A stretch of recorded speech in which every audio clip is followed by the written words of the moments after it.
We'll do it live. Fuck it. Am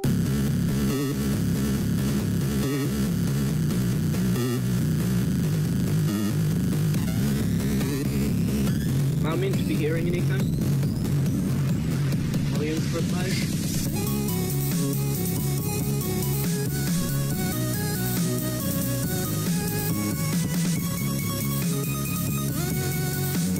Can't even hear you at the moment. Yes, we're back. Sort of, after a fashion. The Yank and Kiwi. Yeah, the Yank and Kiwi stream is kind of back, and well, actually, I think people are gonna want to know how we managed to get this back, because even I'm not sure how we got it back. Sam, can you please explain? Because the last time people heard you was in a voicemail where you pretty much verbally accosted everyone. On your orders. True.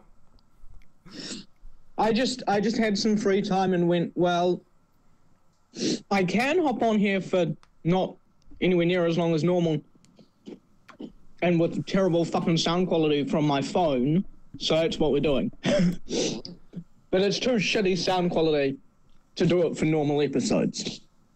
Yeah. Because the input jack on my phone is kind of fucky, and so I can't get headphones in to stop echoing and shit like that, and I have to use the mic on it. Yeah, so if you guys hear a slight echo on Sam's end, that's why. I've got earbuds, so we shouldn't be hearing an echo on my end, at least. That's good. So yeah, this is not a we're back to normal thing. At least not yet. No. Although, hopefully that'll change in the near future. Hopefully, no clue when though. Yeah. Yeah, but... Yeah, I threw to get Heather a special little intro for a stream, which Sam talked over. But whatevs. We'll break it in. I couldn't hear anything. I know, well... I was like, am I meant to not be able to hear anything? Well, let's just... Maybe I should have taken the earbuds out for that instance. But then we would have had that weird feedback loop, which messes everything up. Everyone's favorite thing when streaming, the feedback loop. No, excuse me for wanting to show some professionalism. At least we have a healthy professionalism from us? Yeah. In a stream? Yeah. Come on, in the podcast, yes, but in a stream, nah. Let's just say I take my YouTube channel very seriously. Sure you do. Well, if I'm just being a dick. Yeah, I know. Well, that's your default setting. No, my default setting is cunt. I'm being a bit nicer than that. Yeah, although... I was going somewhere with this. Fuck, I lost it.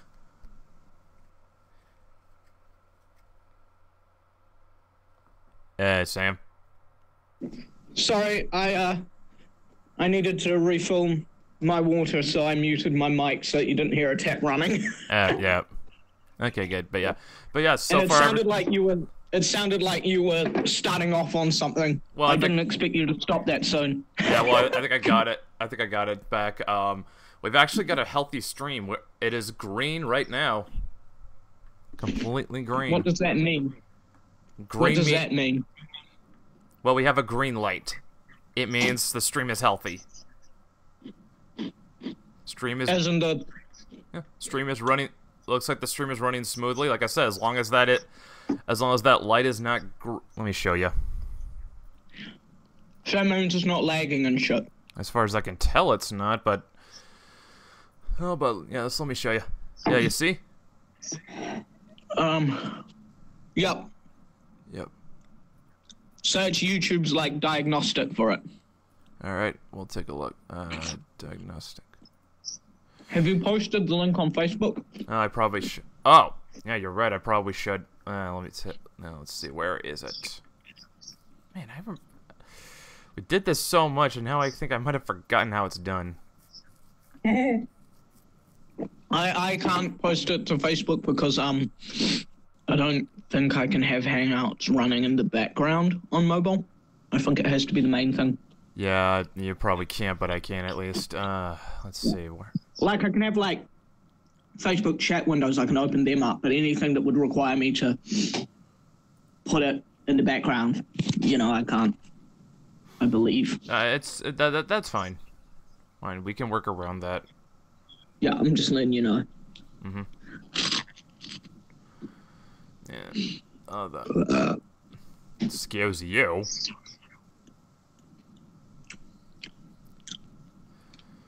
Yeah. Since when were we concerned with being polite? True.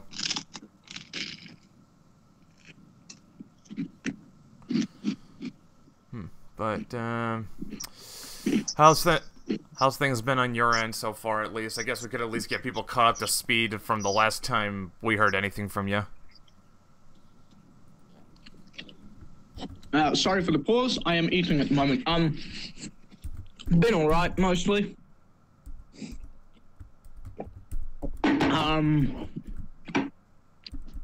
Not really been up to much. Living my same old boring life. In New Zealand. Yeah. Watching a lot of shows, but so many things that I'm not even sure. Well, I slowed down a bit, but like, there's too many even to go through. I'm not even entirely sure everything off the top of my head that I watched. That's cool. Here's I got a question. Yes. Were you able to catch any of the latest episode of the podcast that I did with Dante? No, the one you just posted? Yeah. Just because. Nah, not yet. Well, that's just because. That's just because I went on I probably went on one of the best rants I think I've ever done on that show. Okay. In order to listen to any of those episodes, I need MP3 links in order to check those episodes out. Damn it. Just because video length and YouTube doesn't let you turn the screen off and play the audio, so it would completely drain the battery and wouldn't let me do anything else at the same time, whereas MP3, I can play it and shit, and it'll be fine. Well, fuck. It's an old Samsung S3, and they need, especially when they're older, they need really grunty chargers. And if it's doing anything that uses up too much energy, then I can't even charge it while it's doing it. It'll just drain faster. So I can charge it while it's playing like MP3 or something and the screen's off. But I can't do it while I've got like a YouTube video playing. It won't charge up. That is a major bummer. Mm-hmm. You know, maybe I should just start shilling a Patreon just so we can put funds together to buy Sam a better phone or buy Sam a new laptop or some shit. Oh, yes. Shill a new laptop for Sam so he can get back to the podcast. Yes. I think you need more subs. How many subs do you have? Because I think you need I've got around 1,400. Okay. I think you still probably need at least 10,000 subs for Patreon to be worth it. Well, if the werewolf series pulls through, maybe we'll get there. That'd be cool if you did. Yeah. Because that's. I mean, 1,400 is not. Yeah, it's a piss. That's kind of small fry by YouTube standards, but in my mind, that's still a lot of people.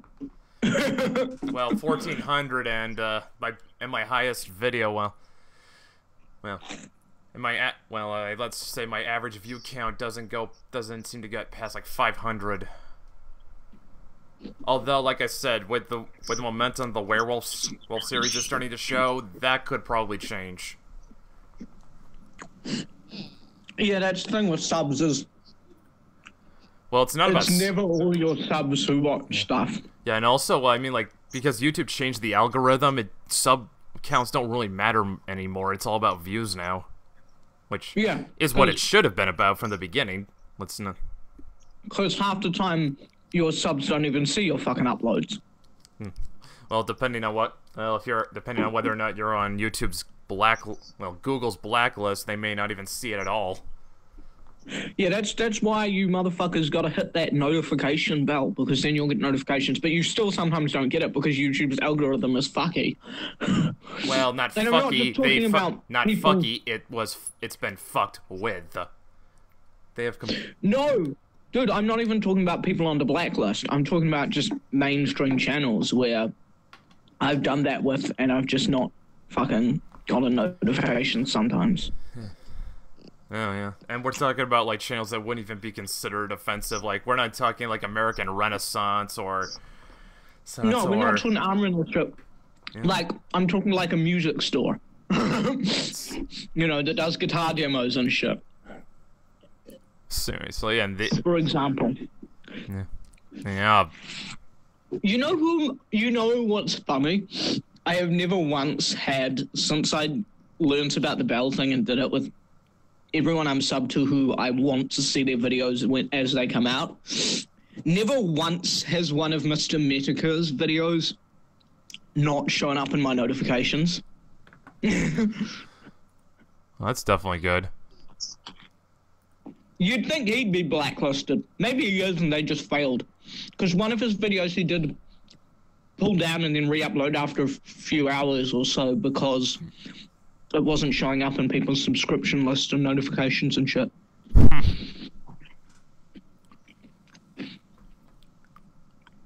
I forget which video it was.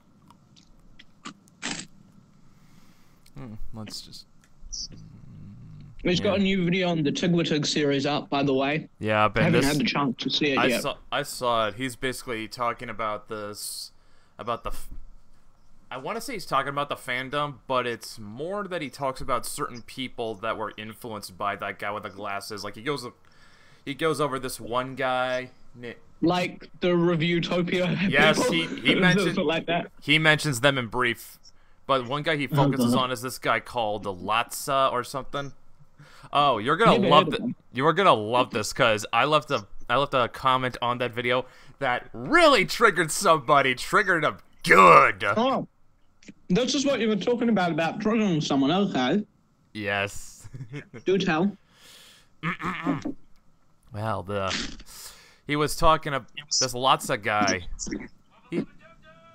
He turns out he is in fact a brony. So These people are always fucking weird. Yeah. So me being me, I decided to leave a funny comment. Right. We must turn the next BronyCon into a giant gas chamber. And someone by the name of Miss Anthropony said, "Well, fuck you then." Okay. Like we care what a fucking brony thinks. Well, it says Miss, so maybe could be a woman. Well, yes, but you know what I mean. Yeah, I do. Same type of creepy. If you're that type of a creepy fan, even if you're female, you are a brony. Yeah, if you're a grown adult, basically. Well, no. You can be a grown adult and enjoy My Little Pony as a really good kids show, right? Like, that's fine. But if you're that sort of level of obsessive fan and creepiness and you have your profile pictures and shit as My Little Ponies and you use online handles that are My Little Pony based, you're a brony whether you're a male or female, right? True. You can, as an adult, be a casual fan of it, just as you can be a casual fan of any kid's cartoon. Yeah, but I still don't get it. I don't think it's a particularly good kid's cartoon. You know, it's not like it's Steven Universe or something where, at least for a while, that show was one of the best things on TV. So I get that, although that fandom is generally trash too. But the trash in that fandom, the adults in the Steven Universe fandom aren't usually the trash. It's the fucking 14-year-old autistic, genderqueer social justice warriors who are trash. Yeah. Although, it's kind of hard to tell the difference between those and the college-age ones. Yeah. It can be. Yeah. You're right. Personally, I would. It's the adults who are out of college, the adults who are like in their late 20s, who like Steven Universe, who aren't too bad. Maybe even early 30s. Yeah, and they exist for Steven Universe because Steven Universe. Now, I think I nearly got up to date, and I don't know if there's more since, but like that show operates on enough levels. At least when it's at its best. It hasn't been at its best for a while. Although it looked like it was picking up again. Yeah. Because there was a run of 30, 40 episodes where that was as good as anything on TV. And then the pacing kind of went to shit for a while. But I think that part of that was Cartoon Network's weird as fuck airing schedule. Yeah, the only thing... where it would be for a month or a week and then off for months and months. And so an arc that was maybe only like 10 episodes felt like it was, 100. Yeah, the only good thing... No, not good thing. The only show that Cartoon Network airs with any regularity is Teen Titans Go, which is shit. There is one funny thing in Teen Titans Go. There's a scene where it mocks itself and, like, rips itself a new arsehole as being a terrible show, and that's really funny. I took that as them being, like, they are cognizant of how bad it is, and now they're just taunting us with how bad it is. It could be that. I don't know. It tickled my funny bone, so to speak. But I think you're right. It probably was intended that way, but it came across as them. I don't know. Yeah, I mean, like, the people who work on that show, I mean, like, they know it's going to get aired out the ass. It's just going to keep it gets, like, aired, like, what, 7 or 8 times a day? They do not have to worry about getting fired. Alas, no. Yeah, Man. Yeah, I mean, like, I'm, like, convinced they could literally turn in a package that is nothing but human shit, and the suits they wouldn't fire them. Probably not. I think you're right. I mean, like, man, I miss the days when Teen Titans was a good cartoon. I mean, it still is, but you know what I mean. The airing Teen Titans cartoon that's new was a good one. That show was the shit, man. I used to watch that all the time when I was a kid. Now I'm not gonna be some sort of autistic faggot and say that Teen Titans Go has sullied it, because no, it hasn't. It's still around. You can still find it. The show still exists. It's like remakes and sequels. They ruin things. No, they don't. Yes, a shitty remake or a shitty sequel can leave a bit of a bad taste in your mouth and force you to kind of talk about it when you're talking about the original. And you might associate it with it, but the original still exists, and the original thing, or the good thing, still exists, and is still as good. Yeah, sort of like the autistic man-children with the Michael Bay Transformers, and how Michael Bay ruined my childhood! No, it still exists, man. Fuck that. Man, honestly... And I'm a fan of some of the old Transformers shit. Not that I watched it in years, but I liked it, And I would totally rewatch it. Like, it's stuff that I intend to rewatch at some point. But if you care enough about Transformers to actually be butthurt about the Michael Bay movies, get a life. Now, it's one thing to, say these are some of the worst movies ever and all that, because they are. Yeah. But, when you're like, it ruined my childhood, and you're actually legitimately butthurt over it and, like, are taking it personally, get the fuck over it. Get a fucking life, you cunts. Exactly. How is it we're the ones who have to be the voices of reason out here? I don't know, but it's kind of sad when 2 cynical jackasses are the voices of reason, isn't it? Well... One guy who's a little bit cynical, but at least tries to see the bright side, and one who is a cynic with a heart made of tar. False. I don't have a heart. Yeah, that's right. You have a black hole in place of a heart. Yeah.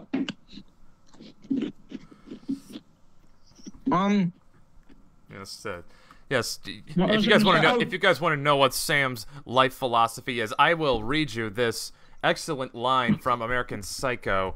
This perfectly describes Sam's outlook on life, guys. This is who he is.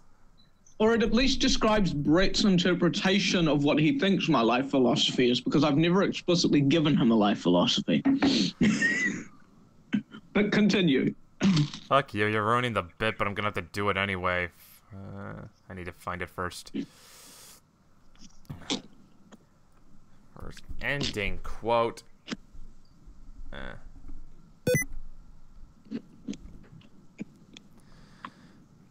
heard a beep for a sec. Okay, whatevs.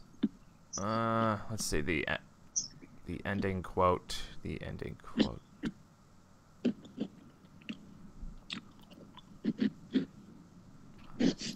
Motherfucker, will you just at least be easy for me to find? Or at least convenient? Here it is. There are no more barriers to cross. All I have in common with the uncontrollable and the insane, the vicious and the evil, all the mayhem I have caused and my utter indifference toward it, I have now surpassed.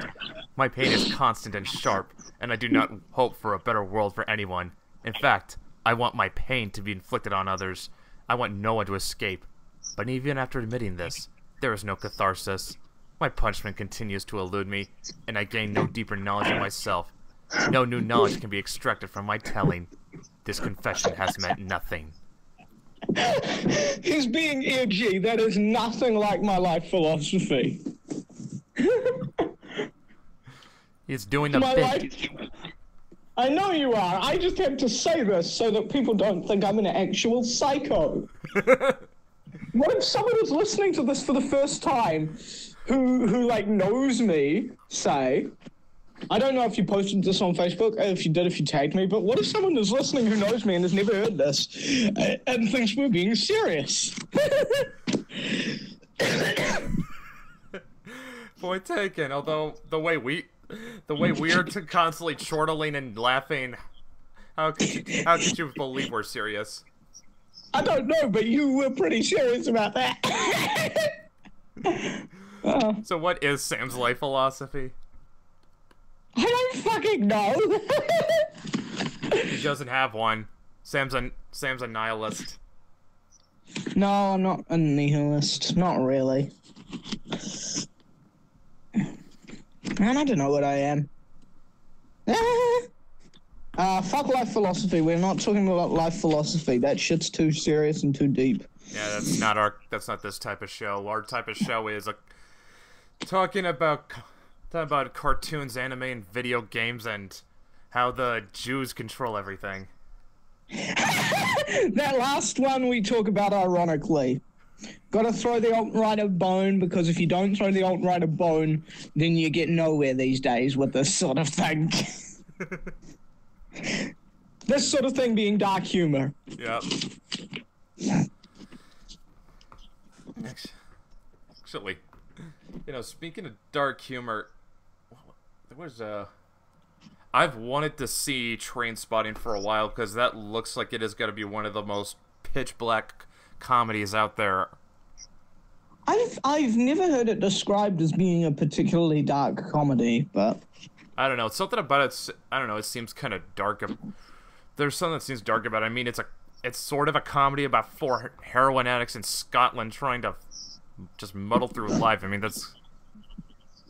I don't know, I could be wrong, but it's not something, like American Psycho or anything like that, where people are always talking about it being I don't know. I mean, really dark comedy. Yeah, but I'm just saying, considering that there's this one line that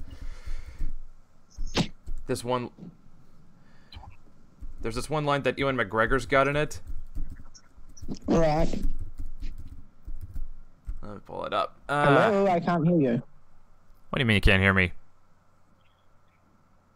Hello? You said this one line that Ewan McGregor's got, and then you cut out completely. I did? No. Yeah. Alright, here we go. Here we go. Okay, let's see if I get the tenor right. It's shite, but in Scottish! We're the lowest of the low, the scum of the fucking earth, the most wretched, miserable, servile, pathetic trash that was ever shot into civilization. Some hate the English. I don't. They're just wankers. We, on the other hand, are colonized by wankers. Can't even find a decent culture to be colonized by. We're ruled by F8 arseholes. It's a shite state of affairs to be in, Tommy, and all the fresh air in the world won't make any fucking difference. You can't see, but I'm cringing because that is way... Ewan McGregor does not have an accent like that, bro. That's my... I've seen that clip, by the way. That's a great quote, but, like... I don't know, that doesn't strike me as indicating a super dark comedy. Maybe it's not... Okay, maybe not as dark as, say, Fight Club or Dr. Strangelove or Ghost World. I don't even think of Fight Club as being a super dark comedy, to be honest with you. Well, it's definitely a satire.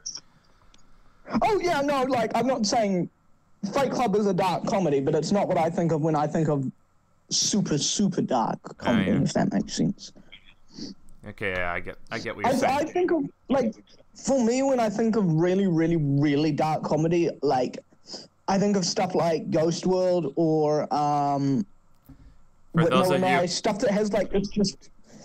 Yeah, for those of you listening at home, Ghost World has the line, "I hope you get raped." No, it doesn't. I'll tell you what the actual line is, but let me finish. Stuff that has this, like, undercurrent of, like, almost, like, unbearable sadness all the way through. Like, that's what I think of with really dark comedy. The actual line in Ghost World is, "I hope she doesn't get AIDS when he date rapes her." Oh. My Which bad. I literally fell out of my chair laughing at the first time I saw the movie. Because that is just such a funny line. Yeah. So does it have to be sadness? I mean, just not, like, say, cynicism? No, not necessarily cynicism. It kind of has to... I don't know, cynicism to me isn't necessarily inherently dark. I feel like cynicism is, like, not taking its subject matter seriously enough to be dark. Like, I mean, if there's, like, a layer of cynicism covering up, you know, like a sadness or a whatever, you know what I mean? Yeah. Then yes, but if it's just cynical all the way through, like Fight Club, I feel like that kind of undermines its darkness because it doesn't take itself seriously at all. Really? Because funny, because I remember finding this one clip of Henry Rollins doing stand-up. Well, Sam doesn't consider Henry Rollins to be a stand-up comic. Well, Henry Rollins doesn't either. I mean, he builds what he does as spoken word. It's just him just up there talking with jokes. And he's talking about what he was talking about when he was cynical in his youth and the way and for him being cynical meant he was seeing through all the bullshit. That's how he saw it back then. It depends on the kind of cynicism. To me, most comedies that are super cynical have an affected air to them. Like, I don't know, like, I'm a cynical guy. But maybe it's because I think of, like, Gen X cynical comedy and shit, and there's something so affected and fake about Gen X cynicism, you know what I mean? Well, yeah, I mean, like, they kind of marketed that. Yeah. I mean, Gen X's cynicism was basically it looks like everything sucks, so we're gonna affect an air of cynicism so that, because if we're genuine and actually let ourselves care, then we'll just become depressed and, like, depressed for real and miserable and, you know what I mean? Yeah. And I kind of reject that idea. I'm cynical, but I'm not that kind of cynical. That's actually something I really like about Daria, which I recently rewatched, is that show actually, like, skewers that whole attitude and shows it for what it is. And that actually, like, the main character gets called out frequently on her cynicism being, like, a defense mechanism to deal with, you know, disappointment and all that sort of, and rejection and all that sort of thing. Which is why it's funny that show was very late 90s. I think it ended in 2001. That's fine. Let me pull it. I'll pull it up, but yeah. So, but yeah, I mean, I think that might be why it's but it's kind of funny that it's beloved by Gen Xers because it's kind of an anti-Gen X. I mean, how do I put it? It's not like Gen X is terrible, but it is kind of like it skewers all that stuff with Gen X, you know, and it's kind of like. Yeah, I'm gonna say like I'll say it. I mean, like the alt-right really should be they want to aim their guns at the baby boomers, but they really should not be sparing the Gen Xers either. I think any right-wing movement needs to go baby boomers, Gen Xers, you both suck. And also millennials as well. Well, yeah. Well, no, yes and no. We're millennials, technically. Yeah. Millennials aren't a great generation, but it's Gen Z, is it? The generation just after us? They're the really terrible ones. They're where, you know, most of the hardcore SJWs and shit are. But our generation isn't great. Really, because Gen Z's been projected to be the most conservative generation since the GIs. Nah, I don't buy that. I do not buy that. Every time I look at Gen Z, it's fucking far left faggotry. They're worse than the millennials. But what was I saying? Shit. Mm-hmm. Yeah, you know that Simpsons episode, Homopalooza? Yeah. That's my favorite thing. That's my favorite thing for like dealing with Gen X, because it's just mercilessly attacking Gen X. And that's, by the way, that's not just me reading into it. I've watched the commentary track, and the writer is like, this was just me making fun of Gen Xers the whole time, on purpose. Yeah, it's just fun. It's just funny. I hated Gen X. Yeah, it was. I hated Gen Xers in the 90s. Yeah, one of the funniest lines in that whole episode is when Homer. It's at the end when Homer looks at the pumpkins and says, "Can't hang with you guys anymore. I can't share your bleak worldview. I've got too much to live for." And then Billy goes, "We envy you, Homer. All we've got is our youth, our wealth, and our millions of fans." And then all of a sudden, their spirits perk up. What was funny was the writer for research actually went to Lollapalooza. So a writer, you know, this dude, I think he was in his 30s at the time, right? Yeah. Who didn't like Gen X at Lollapalooza, and he hated it. And he said that it was the most, and this is something that's not going to surprise anyone these days, but it was the most heavily marketed thing ever. There was advertising everywhere and just everything, and it was so fake. Yeah, I think I think Gen X is where we really started romanticizing all that shit from the 60s, you know, like with Woodstock, the Summer of Love. Like they started looking back. We had all those boomers who were looking back on that time with rose-colored glasses and all these teenagers saying, "Oh man, dude, I want that." Yeah, and the impressionable teen kids thought it sounded great. Of course, the joke is the hippie movement was basically created by the CIA. Like, intentionally or not. Like, if you look at, like, you know, the Laurel Canyon music movement that basically kind of created the hippie movement? Yeah. Almost everyone in that was either CIA or connected to CIA.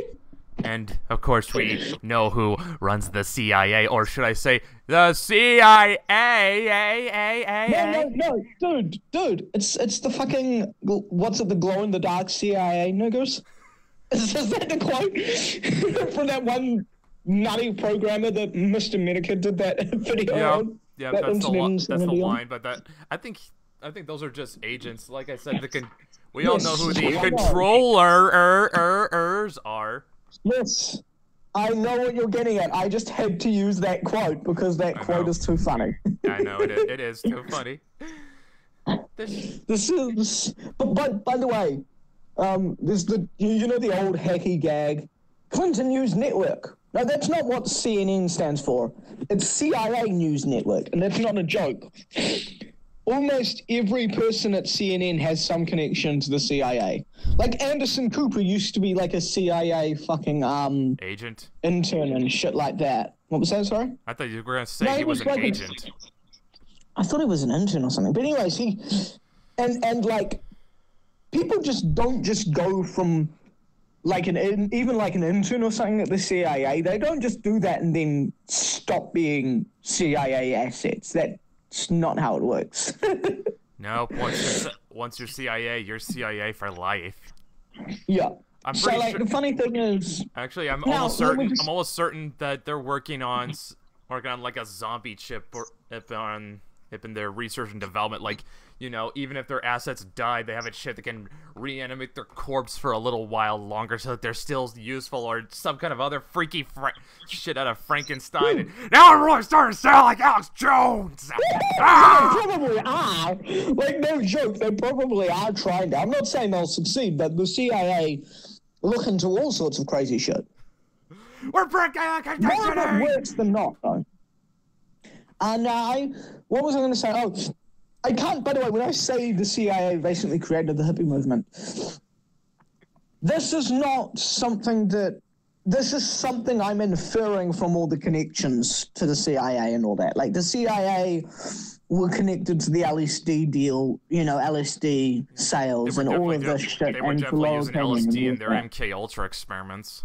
Yes, they were, and they were not only dosing the shit out of people, they were flooding the market with it, the black market with it. Fun fact: there was a dude they experimented on for MK Ultra. I think they dosed him daily for like a year, a year, like a whole year. Holy shit! They dosed daily on CIA. On CIA, on LSD, I mean. That's... Another thing I think they used to do was they used to dose people up with both LSD and amphetamines at the same time to try and, like, use that truth serum. Oh my lord. For those who don't know, that combination can blow your heart. I think I've heard of that. That's what you get. That's how you get fentanyl, I think. Yeah, that's where that sort of shit came from, but I refined it. But yeah, that can kill you. That can give you a heart attack. Like, well, no, more than that, that can just fucking ruin your heart. Like, it doesn't. So it doesn't like literally make your heart explode. No. Well, I don't think anything can do that. Well, it's sort of an explosive device. Yeah. But it can blow your heart as in fuck it, irredeemably, like your heart will just go out, basically. Yeah.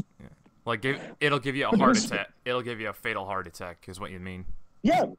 Because LSD kind of relaxes your body but fucks with your head. Uh-huh. And then amphetamines amps up your body. So it's just like there's nothing regulating it. Yeah. And that's why that's the premise they were working at, was if your brain's all fucked up and there's nothing regulating you won't be able to bullshit us, right? Because you won't be able to think or do anything. Well, and in reality, it probably just gave them a bunch of incoherent answers. Yeah, because let's just say having hung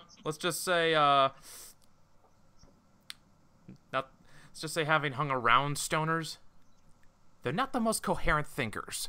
Yeah, and that's stoners. Now imagine how much less coherent LSD people on drugs that actually make you hallucinate must be. Yeah. And I think I actually want to drive down to Texas just so I can steal a peyote cactus to cultivate peyote buttons. Just a reminder, people, avoid hallucinogens and definitely avoid amphetamines. Yeah. Also avoid it. Also, if you're gonna take opiates, make sure you get a prescription. Yep. And make sure you're sensible. And make sure you're only using it because you need that prescription. Don't fucking con no doctors. Because then they get held liable. Yeah. I think. Now, what was I going to say was... oh, yes. Also, another bullshit thing about drugs. People say marijuana is not addictive. This is both true and false. It is not chemically addictive, but you can still develop a mental addiction and dependency on it. Yeah, it's a... Which is why anyone who knows a lot of stoners will attest that 90-something% of them are addicted and have a dependency. Because here's the thing. Most things people get addicted to are not chemically addictive. Most people these days, what are they addicted to? They're addicted to, like, porn. You know, spending time on the internet, or porn, or all these things, right? Some sort of stimulation. Yes, some sort of stimulation. And yes, that has chemical stuff that, oh yes, this releases, Releases dopamine, releases endorphins. Yeah. And that makes you happy, but that's not fundamentally addictive. You get addicted mentally to it, but not chemically. Most things people are addicted to are mental addictions, not chemical addictions. Yeah, that's why I can go. That's why I can spend a night getting drunk and then wake up the next morning and say, okay, I'm gonna not do that for a while. Yeah, but still do it. But by the end of the month, you've done it again.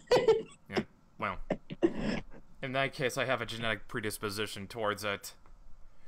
I got that out of me nectar, me mother's milk. Now, if you were living up to that stereotype, you'd be fucking drinking beer by it. You'd be having a beer by one every day and a couple of whiskeys at the end of the night, at the end of the day. Yeah.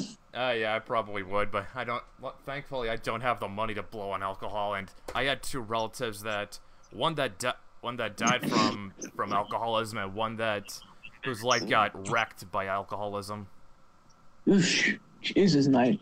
Yeah, grandfather on my dad's side died an alcoholic, and my aunt on my mom's side, she got into a drunk driving accident. Right. Well, in a moment, I will get on to my fundamental reason why I am pro-alcohol and pro-tobacco, but anti-other drugs. But first, do we actually have any viewers at the moment? Nope. No. Okay. So alcohol and tobacco are social drugs. Mm-hmm. You generally consume them in a social environment.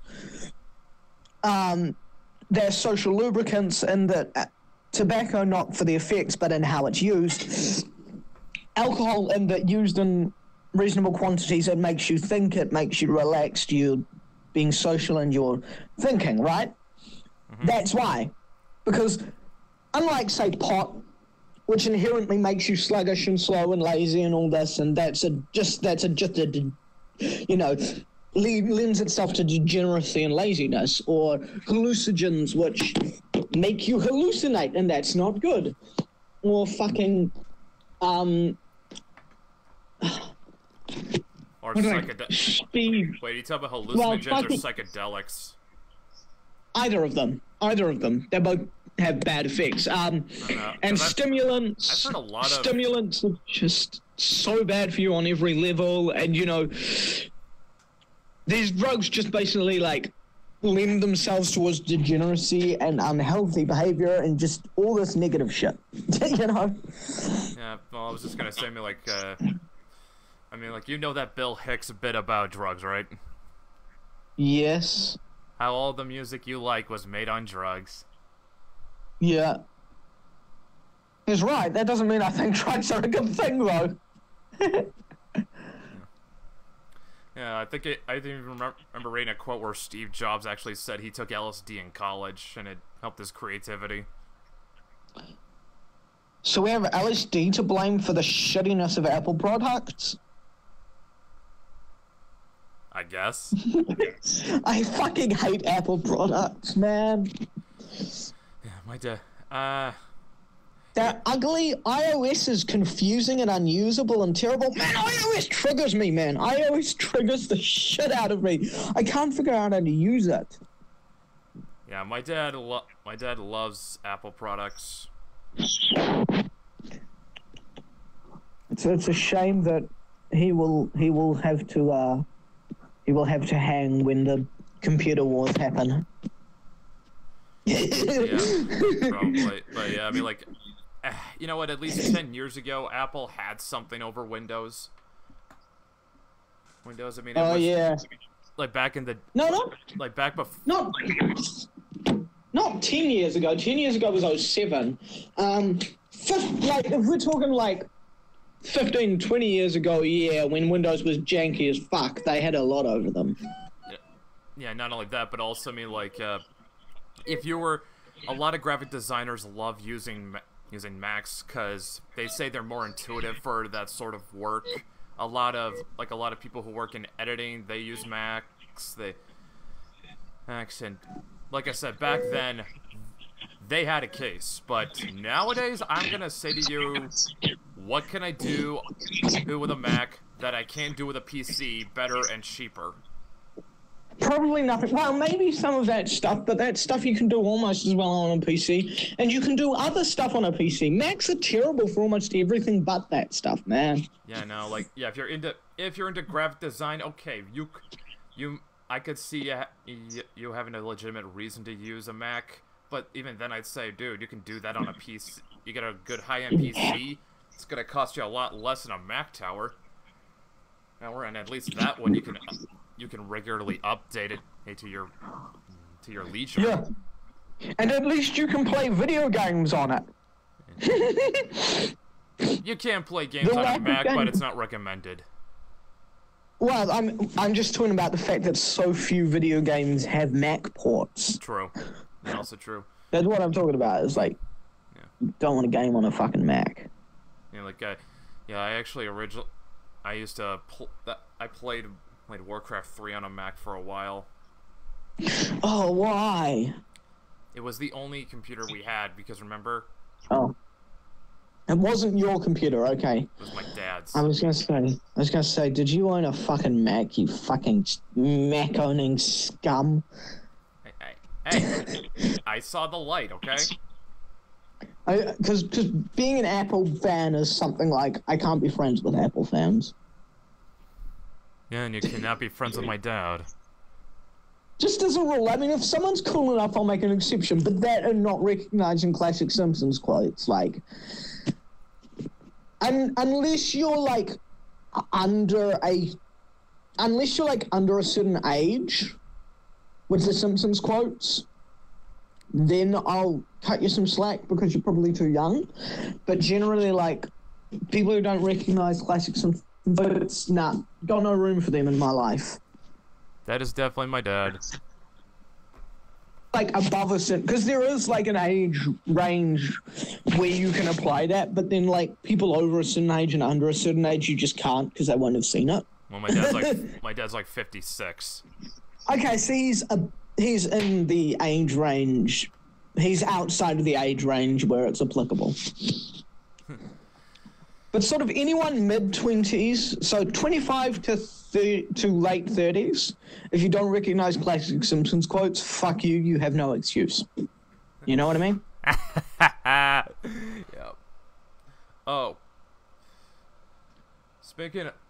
Do you want to know what's gonna end up being a thing in like 10 years? What?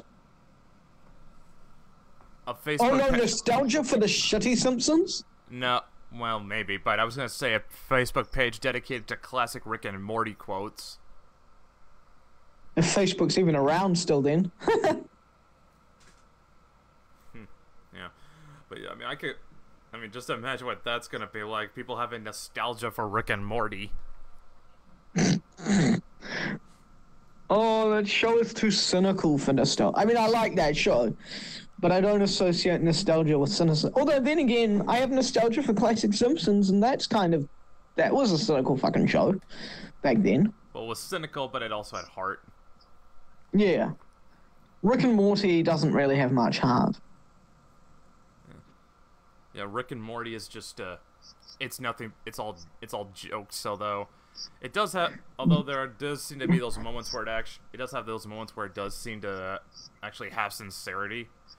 Like, yeah, remember no, it that does, scene but, where it looked like Rick was trying to kill himself? Yeah. You know what's going to be really weird? What? When the BoJack Horseman nostalgia starts. Oh, yeah. I'm so nostalgic for this show that is, like, so depressing it makes me want to slit my wrists and die. And it features a talking horse. Yeah. But then again, oh man, what's that manga you kept showing me? Pics of. Oh, Goodnight Pum Pum. Yes, it's Sanzo I had Wars. to take a break from that. I haven't read any of that in like a month because it's just so depressing. Yeah. Oh man, do not binge read Poon Poon and binge watch BoJack Horseman in a one sitting, because It will In probably... particular, do not binge read Pun Pun, which I was binge reading it and then I just needed a break. Do not binge read it when you're feeling kind of down like I was, because that's just a bad idea. I will say this, watching BoJack Horseman when you're down is actually weirdly cathartic. Yeah. But I think that's because of the way it deals with that stuff, you know? It's not like Ava or something, where it's just like, you know what I mean? Like it tries to have a little a bit of a sense of humor about it, the whole thing, like, and also it's got that it's also got that absurdist edge to it, so that helps offset a lot. That helps offset a whole lot of the more depressing elements of the show. And it's got perspective. So, like, yes, BoJack is a toxic person who is trapped in this downward spiral, and who, for all we know, may well end up, like, the end of the show might be BoJack killing himself. Like, I don't necessarily think that's what's going to happen, but it wouldn't surprise me if it did. But other characters aren't like that, you know what I mean? Yeah, I mean, you got, like, Mr. Peanut Butter and Todd. They're, like, no matter how bad things seem to get for them, they always find a way to look on the bright side. Yeah. Fuck, what's her name? The cat. Princess Carolyn, yeah. You know, she manages to get to she's in a much healthier place at the end of the last season, right? Yeah, like she's at least in a better relationship. Yeah, almost everyone is in a healthy place as compared to the start of the show at the end of the last season, other than BoJack. Yeah. And other than name redacted here, who dies. But that was never going to be a happy ending for that character anyway. Mm-hmm. Hello? Yeah. Nothing to say? Nothing to say about that? I'm just trying to figure out how I can say something without using his name. His? You mean her? Fuck it. Since season 4 is coming out soon, let's just spoilery discussion of BoJack Horseman-ish kind of thing. Fuck it. Spoilers are on. Oh man, her. I thought you were talking about Herb. No, I said Herb. No, not Herb. Shit, I'm trying to remember what happened to Herb.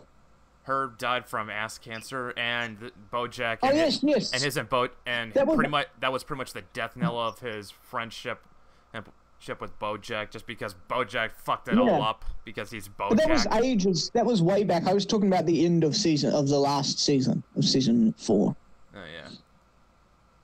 Although even BoJack might actually like potentially be on his way to a better place. That's kind of that last scene of of season 4 kind of suggests that he might have started to see the light.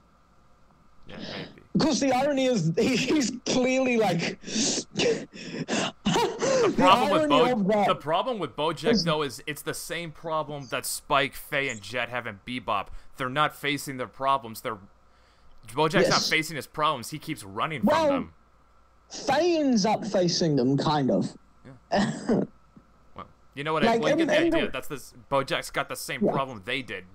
He won't. Well, the interesting thing about Bebop is Faye is looking for. So the thing with Bebop is everyone is kind of defined by their pasts in a way. You know, and they're all kind of trying to avoid parts of them. Faye is sort of, in a way, trying to avoid parts of her past, but not the stuff she doesn't remember. But some of the stuff, you know. But what happens is Faye is looking for her past to remember stuff. And, Sorry, these are thoughts I've had, and I'm trying to think how to exactly articulate them. And Jet is forced to confront stuff from his past about his arm, and, you know, he finds out all this stuff, right? And kind of at least somewhat comes to terms with parts of it. So he's forced to confront it. Faye finds out, gets her memories back. And then I get what you're. I think I know where you were trying to go with like Faye. Like Faye's not just trying to. Like Faye's not just trying to find her path. She's also trying to find a place to belong to. Like yes, she's trying to find out. She's just been drifting all throughout the space. Like she's had nowhere to go back to. Yes, and that's part of the thing with the parallels between her and Spike is they're both kind of drifting, but she's looking for somewhere, and he's not. He's just trying to avoid everything. So what I'm saying is she gets her memories back, but realizes, comes to the conclusion that it didn't help, right? But she still does it. Her and Jet confront their pasts in the end. Mm-hmm. And at least to some degree come to terms with things. Spike is, until the very end, running away. Even when he finds Julia, he's running away until she dies. And then he goes, well, guess I gotta do this. And something I really like about Bebop is that it doesn't, like a lesser show would have had, well, he's going to fight Vicious as revenge. But no, it's not. And he explicitly says, no, I'm not doing that, right? He's doing it to find out if he ever lived, was ever alive in the first place, Yeah, it kind of goes back to that one quote, how he's seeing the past in one eye and the present in the other, and he can't see the whole picture, and he doesn't know. And his whole life just feels like it's just one dream that hasn't ended. Yeah, but let me finish. So the thing is, he's always running until it's too late. And that's why he dies. That's why, thematically speaking, why he dies, but Jet and Faye don't. Because they've already done that. They've confronted their past and they've done it before it catches up to them. Spike doesn't. Spike, it's caught up to him and he has to. He's forced into it. Which is why he dies at the end. Mm-hmm. Right, it's thematically, it's a very effective way of saying you can't live in, trying to run away from your past forever. Yeah. And it's a very effective way of showing that is by killing the guy who does it, Exactly, but Bojack's essentially got that same problem. Bojack has never really owned up to his mistakes. He's never really taken responsibility for the people that he's hurt or the things he's done wrong. He just either brushes it off and just tries to go on, or just runs away from it. And there's a couple of reasons for that, and the first and the most obvious one is because he's a fucking narcissist. But the real reason is he's afraid. He's afraid of being vulnerable and of admitting that he's wrong and of all of this. He's afraid that he'll admit this stuff and that it won't be enough and that the people they've hurt will still hate him, right? He's afraid of he's ultimately afraid of being alone. Yes, he's afraid of being alone. He's afraid of being rejected. He's afraid of actually being genuine and genuinely admitting that he's been wrong. Because his the way he looks at it is everyone leaves me, I'm always alone because of them. Because he refuses to take responsibility. Mm-hmm. Because otherwise he's got to admit that he's the problem. Yeah. And then he's got to ask for help. And if he asks for help, chances are no one's going to want to help him. Right? And he knows this on some level. Yep. He's a very interesting character. Yeah, he is a guy who is simultaneously aware of his own flaws, but does not have enough humility to do anything about it. He knows them, but he's afraid to admit it, so he pushes them off to the side, basically.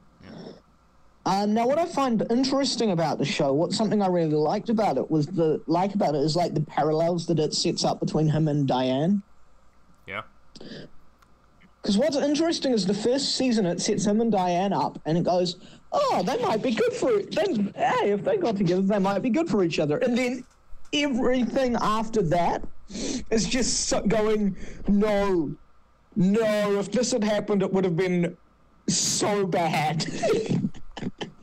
You know, where it Yeah, shows Diane it is probably would have been the also most, kind of self-destructive yeah, and shit. it would have been probably they would probably would have been more codependent than Jerry and Beth. Jerry and Beth. Morty's parents. Oh right, yes. Sorry, you're right. I'm bad with names sometimes. Yeah. Yeah, just take a look at Jerry and Beth's relationship. That was never healthy to begin with. It's not. It wasn't. You're right. But no, you're right. And it would have been just this endless cycle of them kind of enabling each other to do worse and worse things and sink further and further into just the black pit of fucking misery and unhealthiness and shit.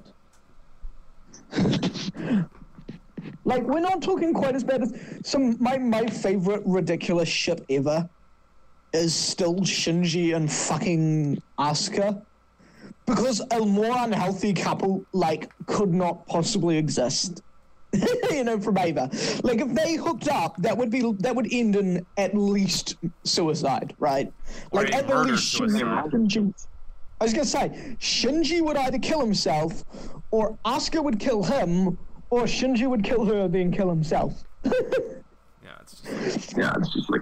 I mean, and of course you can. I know you hate Asuka, and for good reason. Yes. I hate Asuka because she is symptomatic of much of what I hate about the worldview and the direction that Ava went in. Yeah, but I mean, the fact that their relationship was dysfunctional. I mean, that had to be intentional. The show itself is explicit about this being unhealthy, right? But fans it's still the most popular ship. Motherfucker. And I thought people who. You ever seen that meme that says, "Fuck Edward and Bella, I want a relationship like Joker and Harley"? Yes! Oh, that's bad. But, by the way, have these people ever... I don't know them from anything but Batman the Animated Series, so I don't know how that relationship is handled in other shit. Okay, if you just take what you do remember from Batman the Animated Series and... and strip down the network censoring. Okay, so what I was going to say was Batman the Animated Series, that whole relationship is a fucking abusive relationship analogy, basically. Like, that's what that is.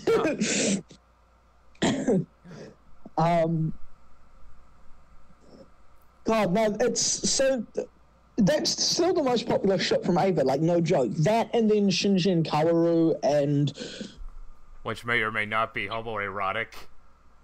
I mean, that relationship is super homoerotic, especially in the manga where Kaworu shows up earlier. By the way, I really like the manga for Ava. Do you know what is probably tied with Shinji and Kaworu as the most popular ship? Oh, sorry, it's the second most popular ship. Let me guess. Shinji and Rei? No, Shinji and Rei is actually down.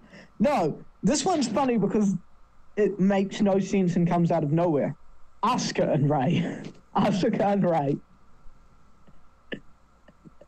Something that could only exist in the minds of fanfiction writers. It's always written as... Because the thing is, that could make for an interesting fanfiction if taken seriously. Because let's face it, Asuka's fundamental personality, stick her with a character like Rei, who is basically a doll, and you would have just abusiveness to the max, you know what I mean? It would be a really unhealthy relationship, and that could make for an interesting story, but no one does that. Well, I'm sure if you looked hard enough, you could. I guess. I do... Ava fanfiction is... I kind of like Ava... I like Ava fanfiction more than the show, or at least the good Ava fanfiction, because there's a lot of interesting elements about Ava, right? I don't like the direction the show went in. I like the direction the manga went in. I like the direction the movies are going in, and yes, that includes 3.0. But it makes for a good thing for people to do their own take on, and there are some great takes on it. Unfortunately, there's a lot of terrible shit. But over the years, I've gotten good at recognizing what is and isn't going to be good fan fiction. Now, Fun fact. 4.0 still isn't out. It was a decade ago that Rebuild was announced as big, and they announced that it was going to be 4 movies. That was back in 07. Oh my god. Now, yes, part of that's the whole studio Kara splitting off from Geneon, but it's also like, holy shit, dude, what the fuck, man? Well, let's also not pretend that Shin Godzilla didn't get in the way of Hideki Anno's schedule. Yeah. Because, and rightly so, I mean, what Japanese director would say no to directing a fucking Godzilla movie, right? Which I saw, and it's really good. It's really good. I will watch it someday. I have the first Godzilla movie, and I really need to get around to watching that someday. Oh man, I mean, like, for someone like you, it is gonna hit all the right notes for you. Like, it's grim, it's depressing.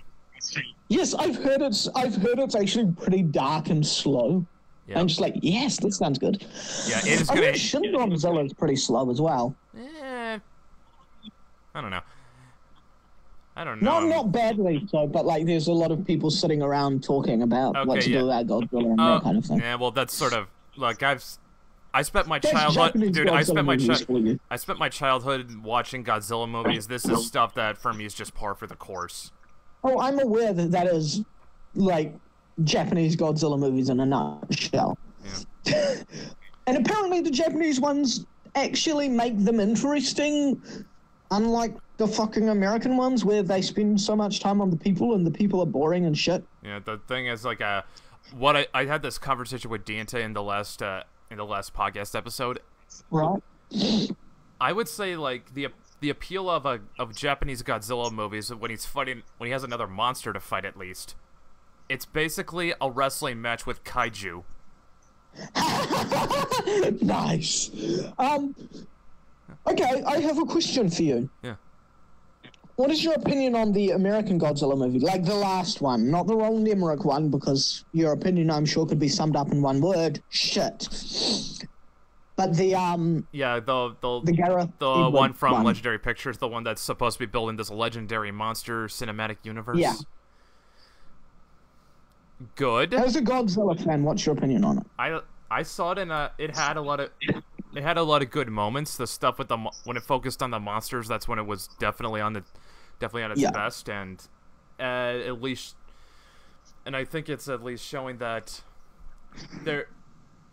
I think it's at least showing Japan that, yeah, you know, guys, I think it's time you retired the suit. Right, so I have conflicted feelings on it. As a whole, the movie is kind of a mess. The monster stuff is incredible. Everything to do with the monsters, and that includes the stuff with what's-his-name's character. We talk about Ken Watanabe? Yeah, Ken Watanabe's character. He was the only character in that who was any good, right? Well, Ken Watanabe's a great actor. Yes, he is. Although, that said, Bryan Cranston is a great actor, and he sucked in that movie. I'm sorry. He was just so hammy and over the top and not in a good way. Although, to be fair, that character was kind of... I don't know that there was much that you could have done with that character, but that performance was a bit much, you know what I mean? I guess. But all the stuff with people was boring and shit. And they couldn't have gotten good actors to play the main characters, and they couldn't have made them more interesting. All that stuff sucked, I thought. But everything with the monsters was amazing. So it's almost like two movies. One, like a 4 out of 10 disaster movie, and one and like an 8.5 out of 10 monster movie. You know what I mean? Yeah, exactly. I mean, the final fight between Godzilla and the other Muto, I mean, like, right when he used the atomic breath, I mean, that was fucking amazing. The fact that he just blew it right down his throat, because never seen him do that before. There's never been another, not even another Japanese film I can think of off the top of my head where he's done that. Okay.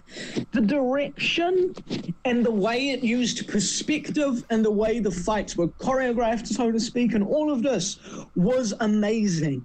There is a lot about that movie that is amazing. Yeah, but there's just as much about it that is mediocre to shit. Yeah. And it's such a mess because of it. And I watch that movie, I see that movie, and I just...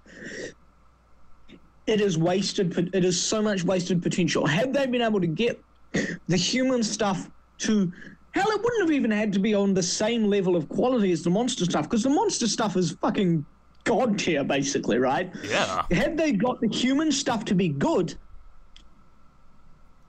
that movie would be great. As it is, I saw it in theaters on the basis of the trailer. My God, that movie had the best trailers, right? Mm-hmm.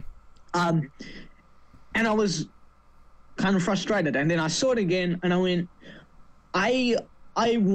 I can't. I didn't see it again in movies, but I saw it again. And I can't watch it again, ever. Because it's so frustrating an experience, right? But there's stuff in there that is so good. Maybe there will be a fan edit that just edits all the good stuff together. Maybe that's something that exists, because I'd watch that. Possibly. I think a lot of it has to do with the problem with Gareth Edwards' directing style. I actually caught a clip in a video where they pulled an interview.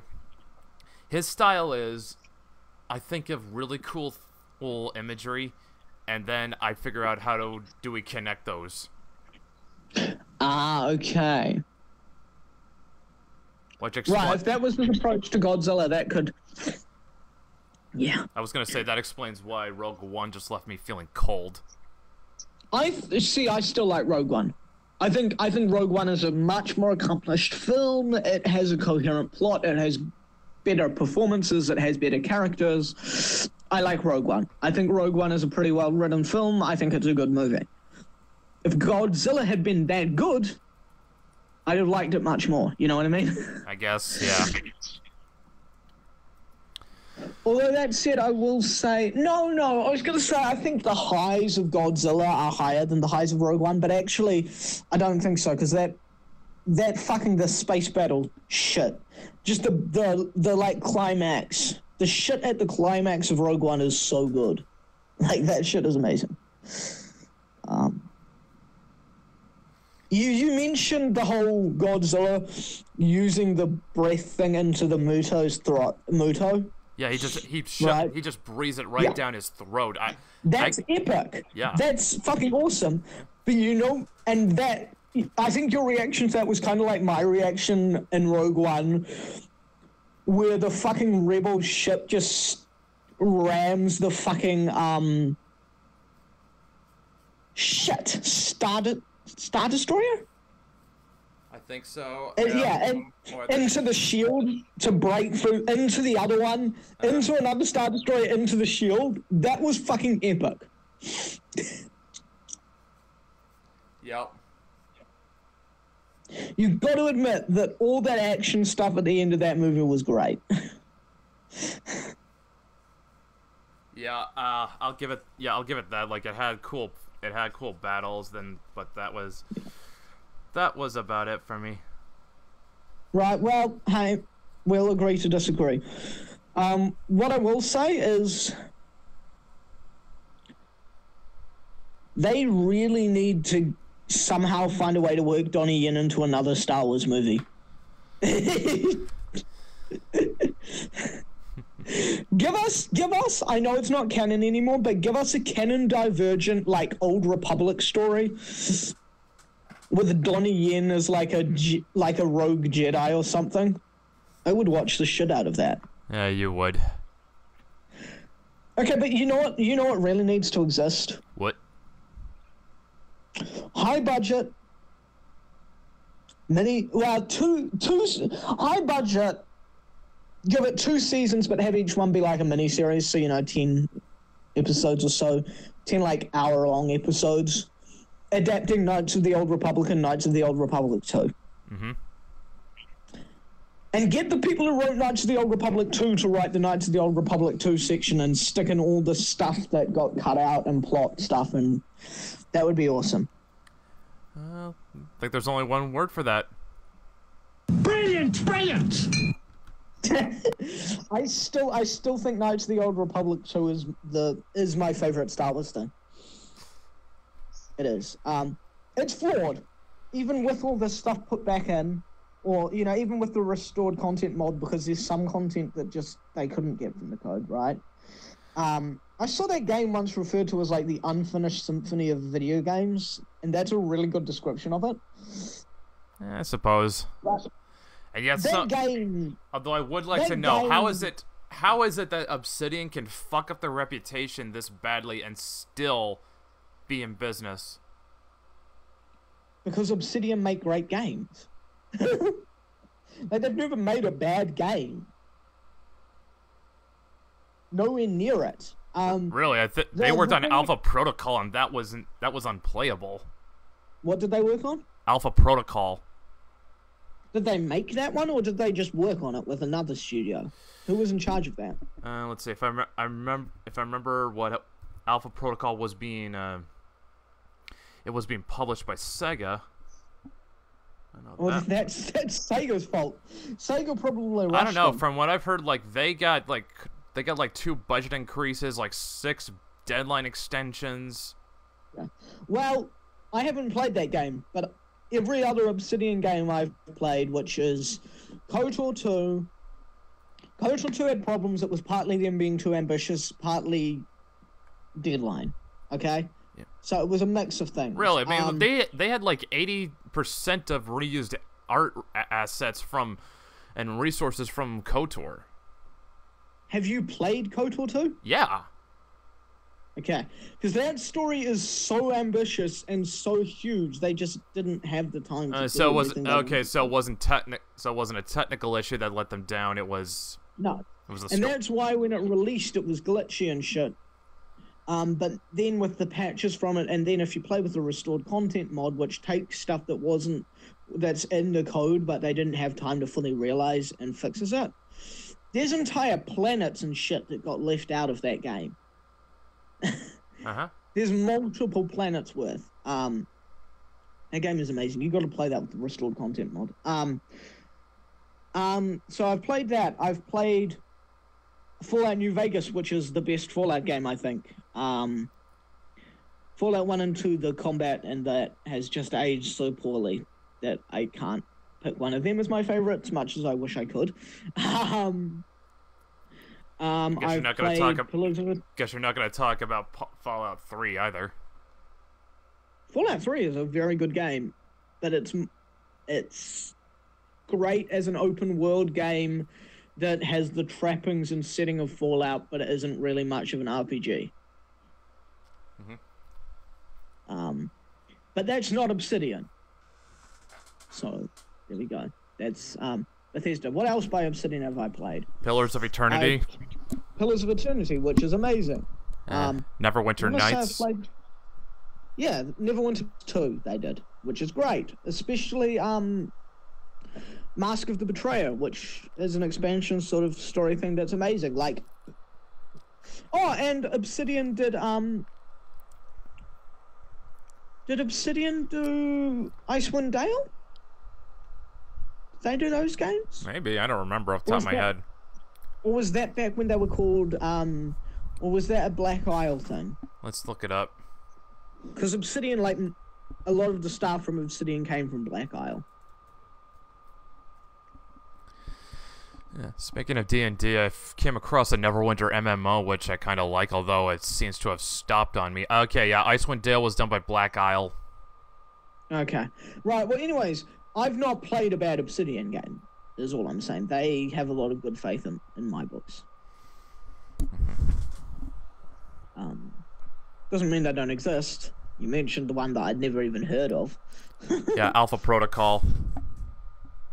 Yeah, I couldn't even remember the name. I'd never heard of it, and I'm like, what was this again? But yeah. I think they also did Dungeon Siege.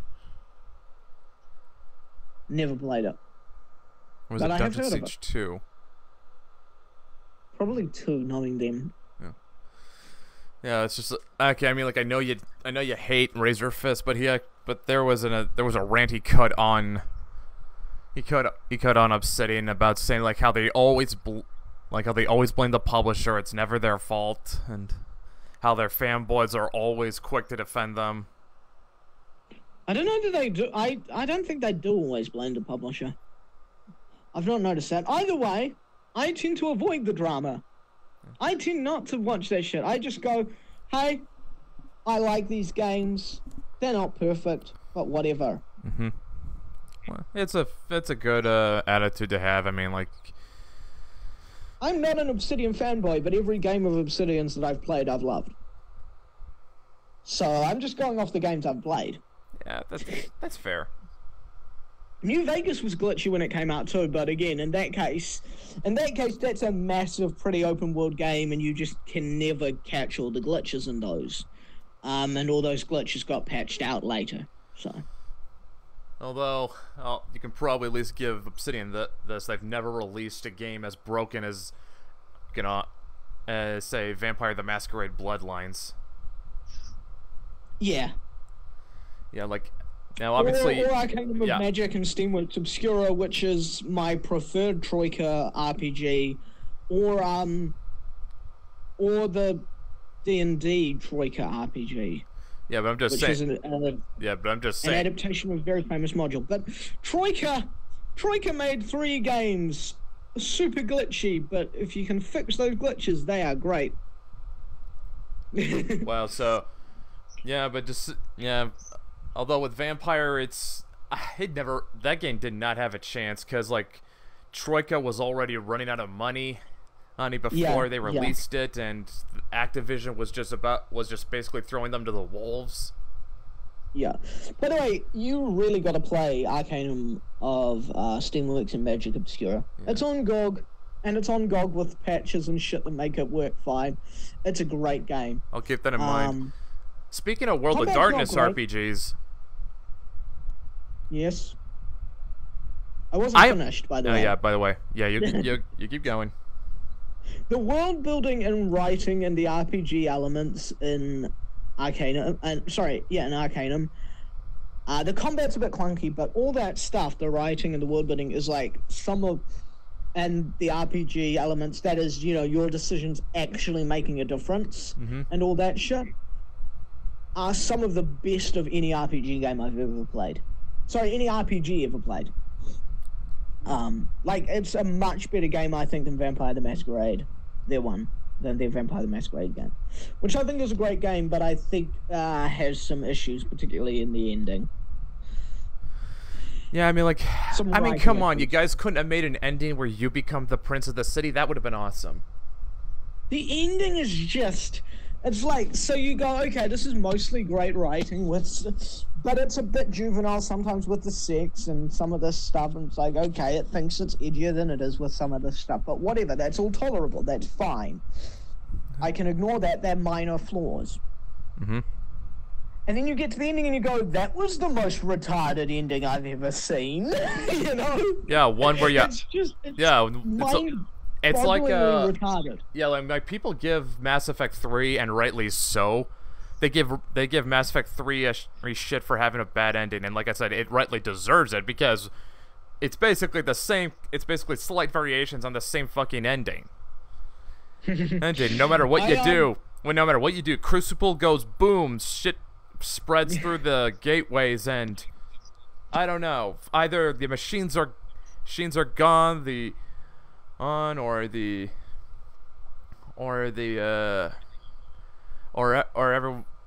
fuck, I don't even remember because I don't even want to remember that fucking bad game. But Vampire the Masquerade Bloodlines. I said Vampire the Masquerade's Bloodlines. What the heck? May have the record for the worst ending to a good video game ever. Yeah, Mass Effect 3. The game wasn't good up until then, but yeah, that makes Bloodlines kind of frustrating because it was such a good game up until that point. Yeah. I'll tell you what, I'll take your word for it on Mass Effect 3 because I never even made it to 3. I never even made it all the way through the first fucking Mass Effect game. I actually hate that game. For real, no joke. The controls are clunky, and this is both. Now I played on PC, but this is both with mouse and keyboard and with a controller. The combat is clunky and awkward. The writing, I don't think the writing in the game's kind of terrible. I could not get into that game. I think I got halfway through is the longest I ever got. And it was like pulling teeth to even get that far.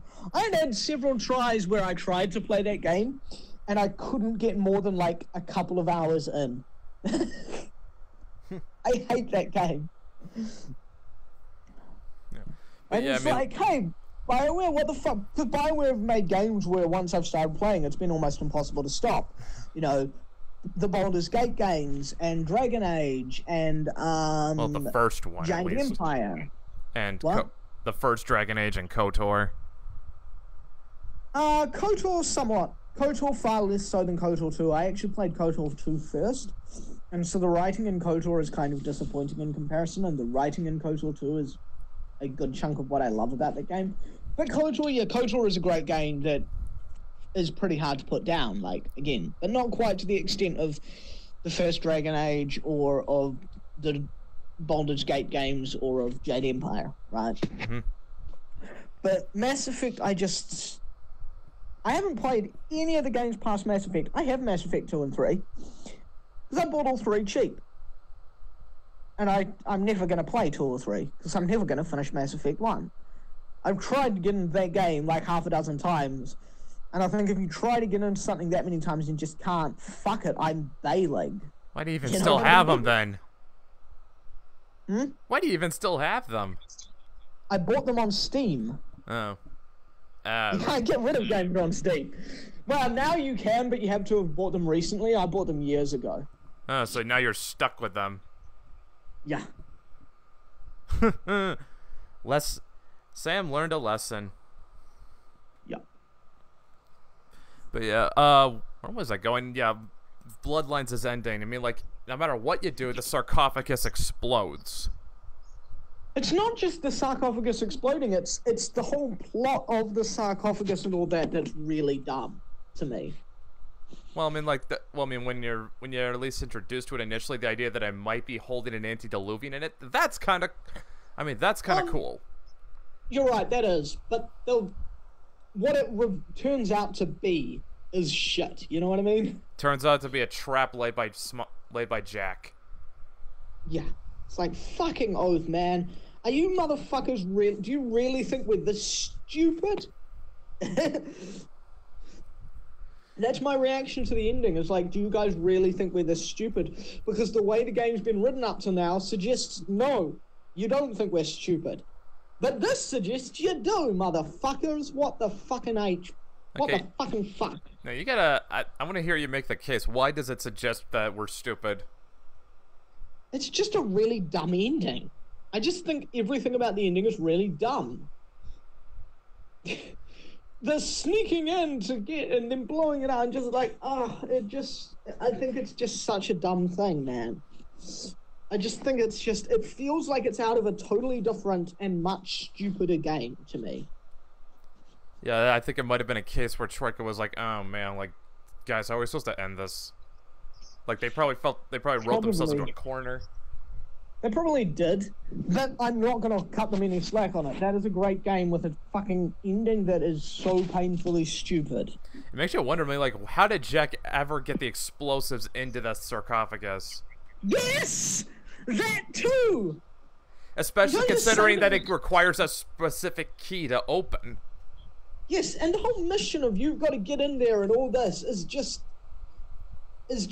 crap, to be honest with you, man. It's not fun. Because it's basically one where, oh, the combat sucks and we're going to basically make you have to use it a lot. Well,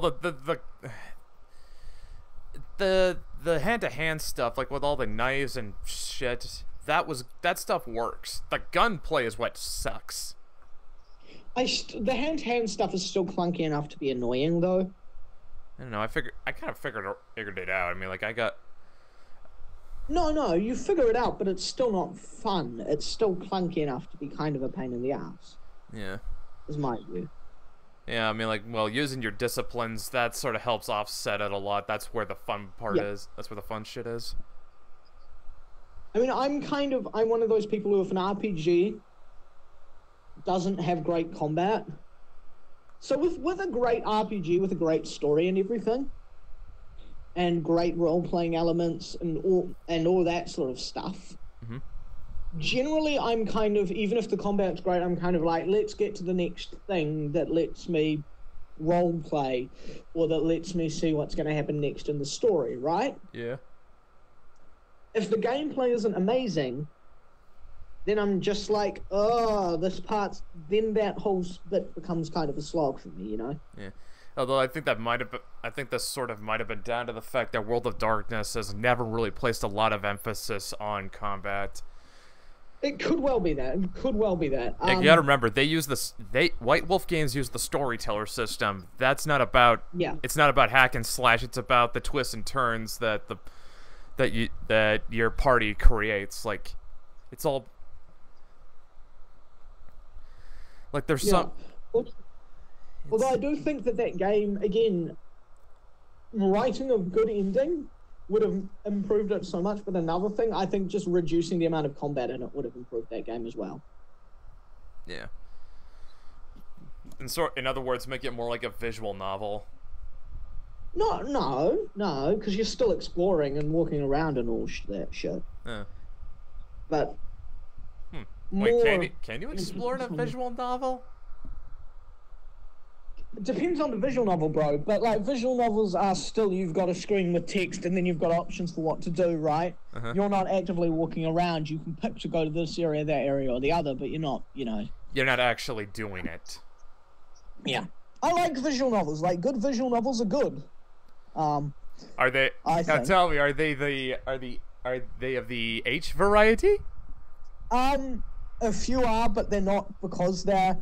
So here's the thing with visual novels. No, let me finish. Here's the thing with visual novels. There are a lot of ones that are like, hey, this apparently has a really great plot and is all this, and there's just shoehorned in fucking sexual stuff and sex and stuff. It's just like, why is this even in here? And sometimes you can't even skip it. And so it's like, why is there porn in my video game? I don't want this porn in here, but I want, everything else is good, but why is there porn in this? Oh, and I guarantee you it's gonna be like it's gonna be the unrealistic porn that hentai is notorious for, like sticking things into every conceivable orifice and. It depends on the thing. I've not come across stuff like that. I think that stuff tends to be in stuff that... Oh, speaking of hentai! No, dude, I have to tell you about the most frustrating example of this. What? There's a game called Karano Shoujo, or Girl in the Shell. That is a really great game. And it's this dark detective mystery kind of thing, right? Mm-hmm. And then there's fucking there's a few sex things that have to happen, and then you have the option of having sex with people. It's just like, why is this in this? This doesn't fit with the story that's being told and the kind of story that this is. This is a great story generally, but it's like, why the fuck is this in here? God damn it. And the answer is probably, that's what was needed to get it made. Mm-hmm. But you were saying? I was gonna say, let's talk about our old friend Kurt Eichenwald. What's he done now? Yeah, what is he up to now? By the way, can I just say it was genius of him? I don't think he unintentionally did the hentai thing. Really? No joke. I think he knew these people were that autistic and would do it. And he did that. Because no one is talking about how he tried to pay an underage person to have sex with him anymore. This is a joke. If I recall correctly, he tried to pay some 14-year-old boy to have sex with him on the internet. Do you remember hearing about this? Because this was the big thing that the right was talking about with him before.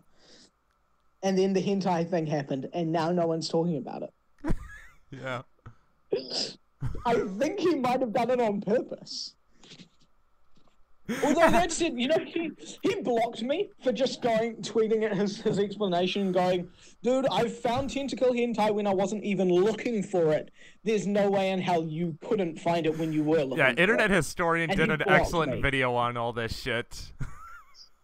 Who? Sorry, what was that? Internet Historian, he did an excellent video on this whole saga, and and also blew a hole in his epilepsy defense, because remember that guy who tweeted at him a video that put him into an epileptic seizure? He tweeted a GIF from the episode of Pokemon that caused people to have seizures in Japan. Well, he pointed out there seems to be there's a couple holes here. Like, his doctor says it took him like a few weeks to get back to normal, and yet he was uploading videos on his YouTube channel 3 days after this supposed incident. And how is he able to drive at night if he's epileptic also? Yeah. My favorite crazy thing about this was we now live in a timeline where, because of that, the phrase weaponized GIF appeared in court transcripts. I'm not even kidding. The transcript of the case, when it was brought before the court, includes the phrase weaponized GIF. I just like, if I was the judge in that, I would have completely facepalmed and said, how is this even a thing? I'd have laughed and thrown it out. I've just gone, there is no case here. There is no case here. Unless you have him tweeting going, I'm going to cause Kurt Aikenwald to have a seizure using this. There is no case here. And you haven't presented this, so fuck off out of here. This is not, you have no case, you fucking cunt. Yeah, well, unfortunately, that guy's looking at 10 years in prison. I know. That's fucked up. There's literally nothing wrong. Yeah, it's fucked up. I mean, like, we got Count Dankula, who's he could be going to prison for a year for making a Nazi pug vid just to annoy his girlfriend. I know. That video was hilarious too. Yeah, everyone I've showed that video to, they laughed their asses off at it. Yeah. But it's just like,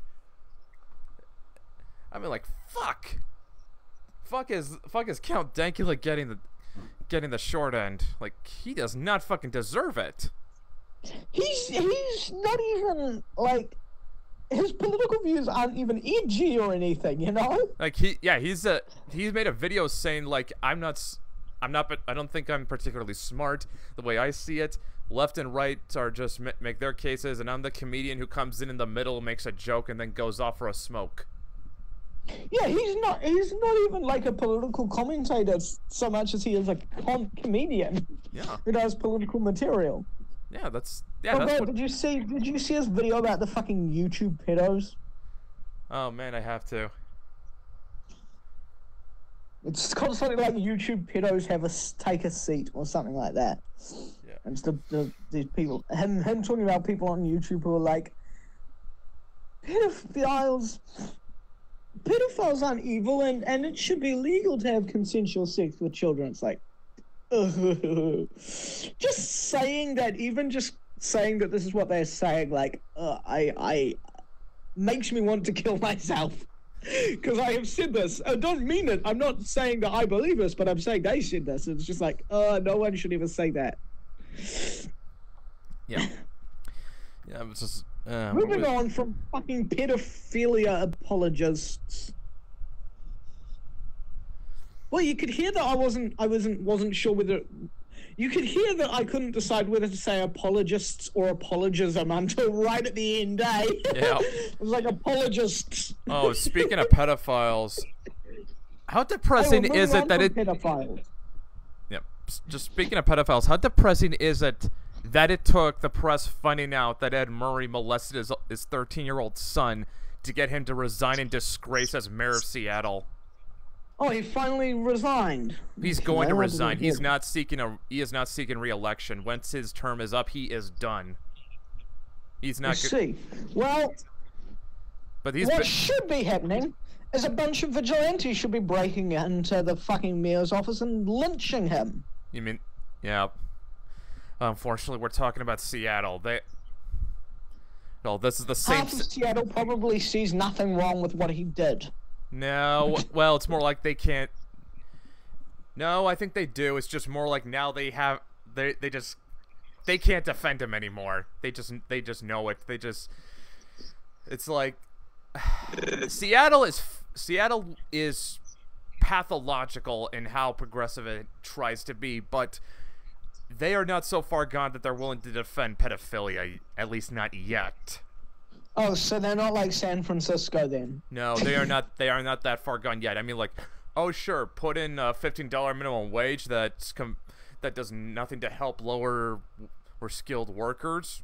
Oh, that's fine. Yeah. And when the University of Washington economists start showing results that you don't like, you outsource it to a UC Berkeley economist so you can get one that's essentially confirmation bias. Oh yeah, that's fine. Or put in safe injection zones so that junkies can learn how to shoot up without killing themselves, all on the taxpayer's dime. Yeah, that's also fine. But it's like that state is just virtue signaling the state. Virtue signaling the city. Yeah, the city is virtue signaling because everyone outside of Seattle hates Seattle. Yeah, no, my mind blank there. Yeah. Seattle should just be renamed virtue signaling the city.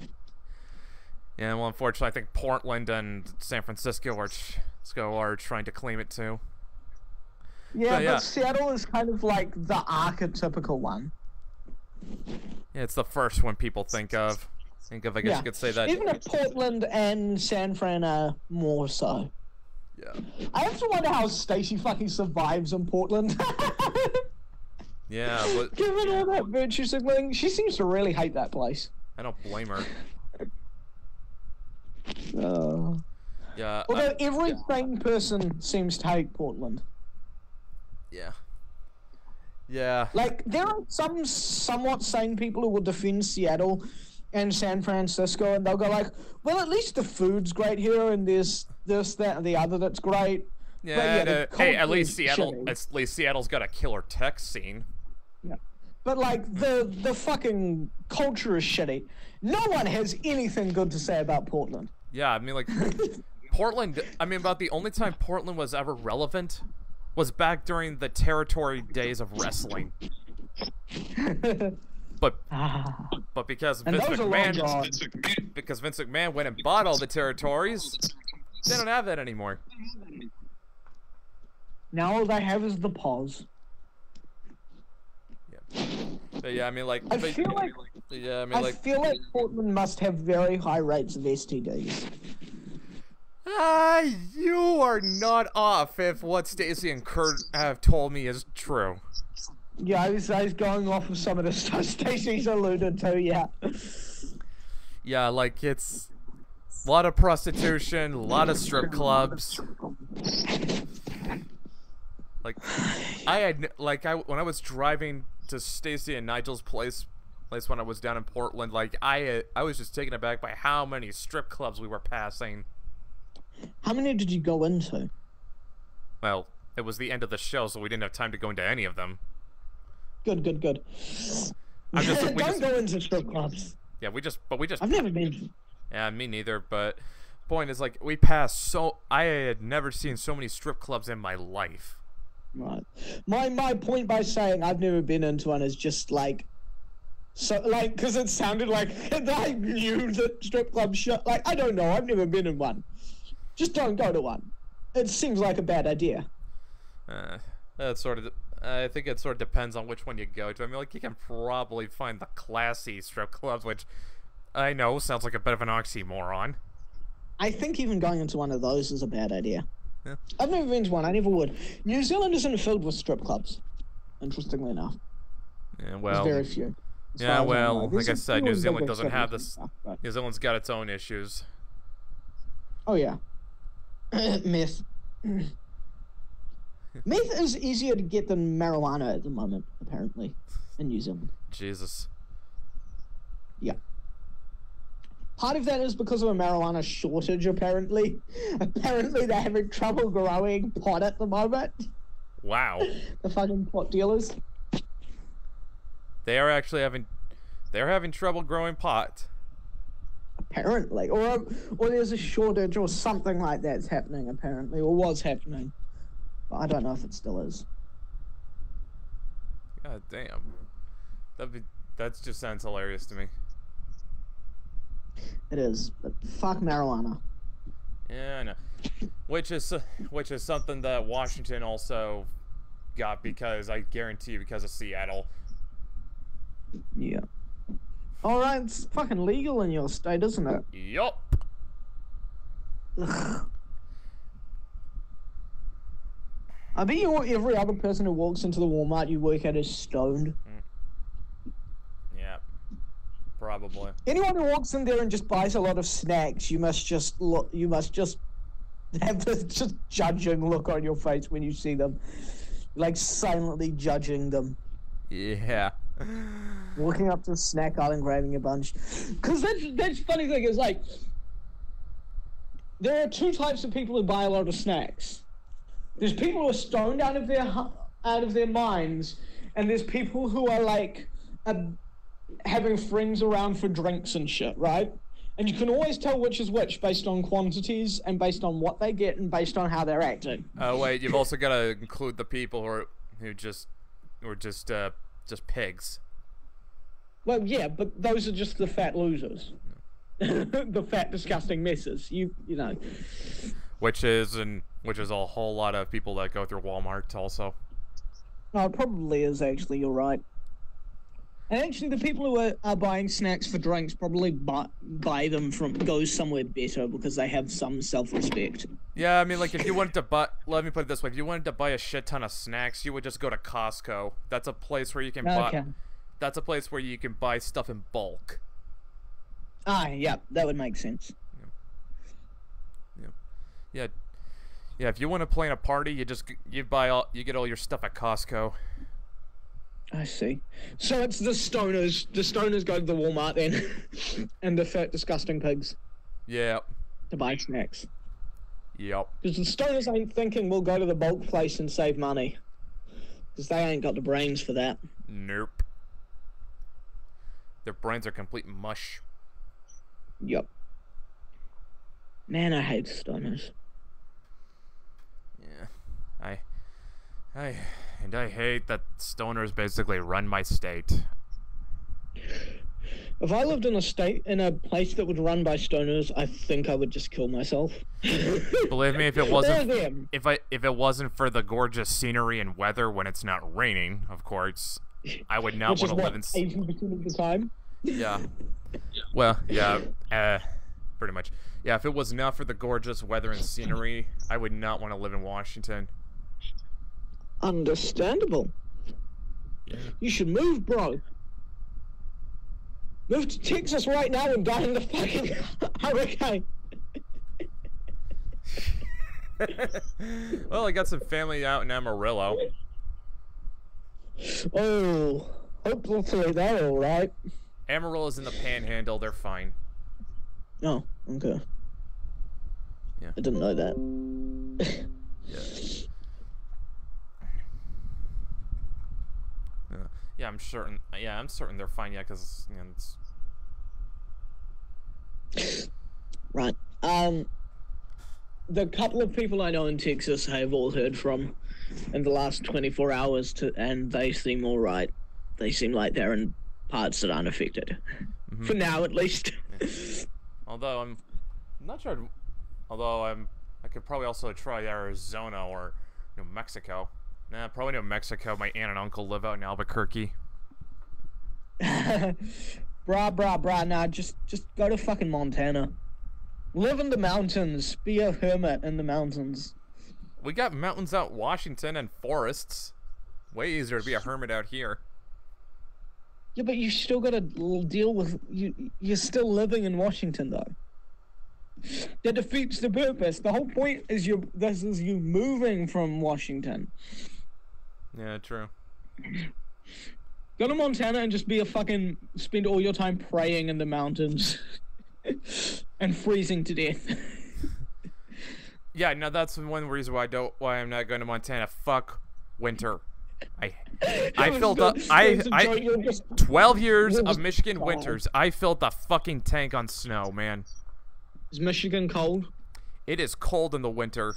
Not as cold as some other parts of the Midwest, but the winters are not fun in Michigan. You could move to Fargo. I forget if Fargo is even a real place. It's not. Well, no, wait. Actually, I think it might be. Fuck, was it in Minnesota or Wisconsin? I can't remember. I can't remember. I think it's at least based on an actual place. You could move to the place where they filmed that movie. If you want the cold. I don't like it.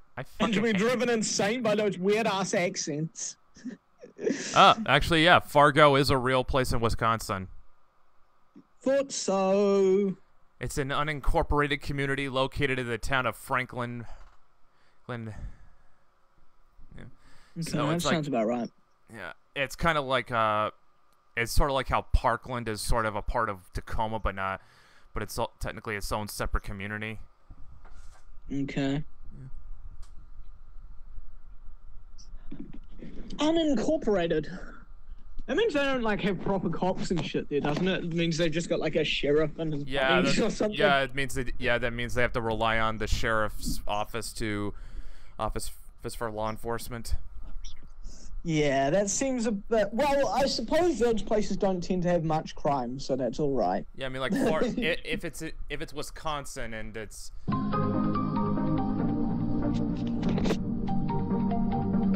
Hello, you cut off thereafter, and it's. Yeah, I had something. Yeah, something happened on my end, and with my laptop. If you guys heard a weird tune, yeah, I apologize for that, but. Is anyone even watching? Not to my knowledge. Yeah, so this is gonna be maybe someone will watch the archive of it. Yeah, hopefully by that time I won't be working at Walmart and they can't dox me. What have you said that could be doxed for? Let's just. Oh, the CIA thing? Oh, but that's just implying shit, and that was an obvious joke. Wait. Nancy Pug was an obvious joke. Shit. Yep. Yeah. I'm an unemployed loser who no one knows, so they can dox me. Yeah, it's not like you live. It's not like you live with your parents either. No. I don't want to be doxed, but it's like, if they doxed me, it'd be like whatever. And unlike a certain Scotsman, you don't have to worry about receiving credible death threats, likely.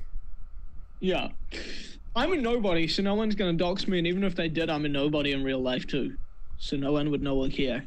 So it wouldn't even hurt my employment chances, because I'm not employed at the moment. So I couldn't send shit to my employer or anything. So when it comes time, when I'm applying for jobs and shit, just be like, they wouldn't know who I am, because I'm a nobody. This is one good thing this is one advantage we have of being so low on the food chain. We can say whatever the hell we want, and it is highly unlikely it'll come back to bite us. Yeah, unless like normie friends here and miss the joke. Yeah. And in which case you can just explain the joke, because none of my normie friends are so normie that they are gonna stop being friends with someone over jokes. Yeah, I mean, the worst I got in trouble for. Or at least none of my proper friends. Yeah, the worst I've gotten in trouble. The people who might do that are people who I wouldn't even want to be friends with, Yeah. Or who I don't care enough about to be like, okay, you can stop being my friend, fuck off, I don't care.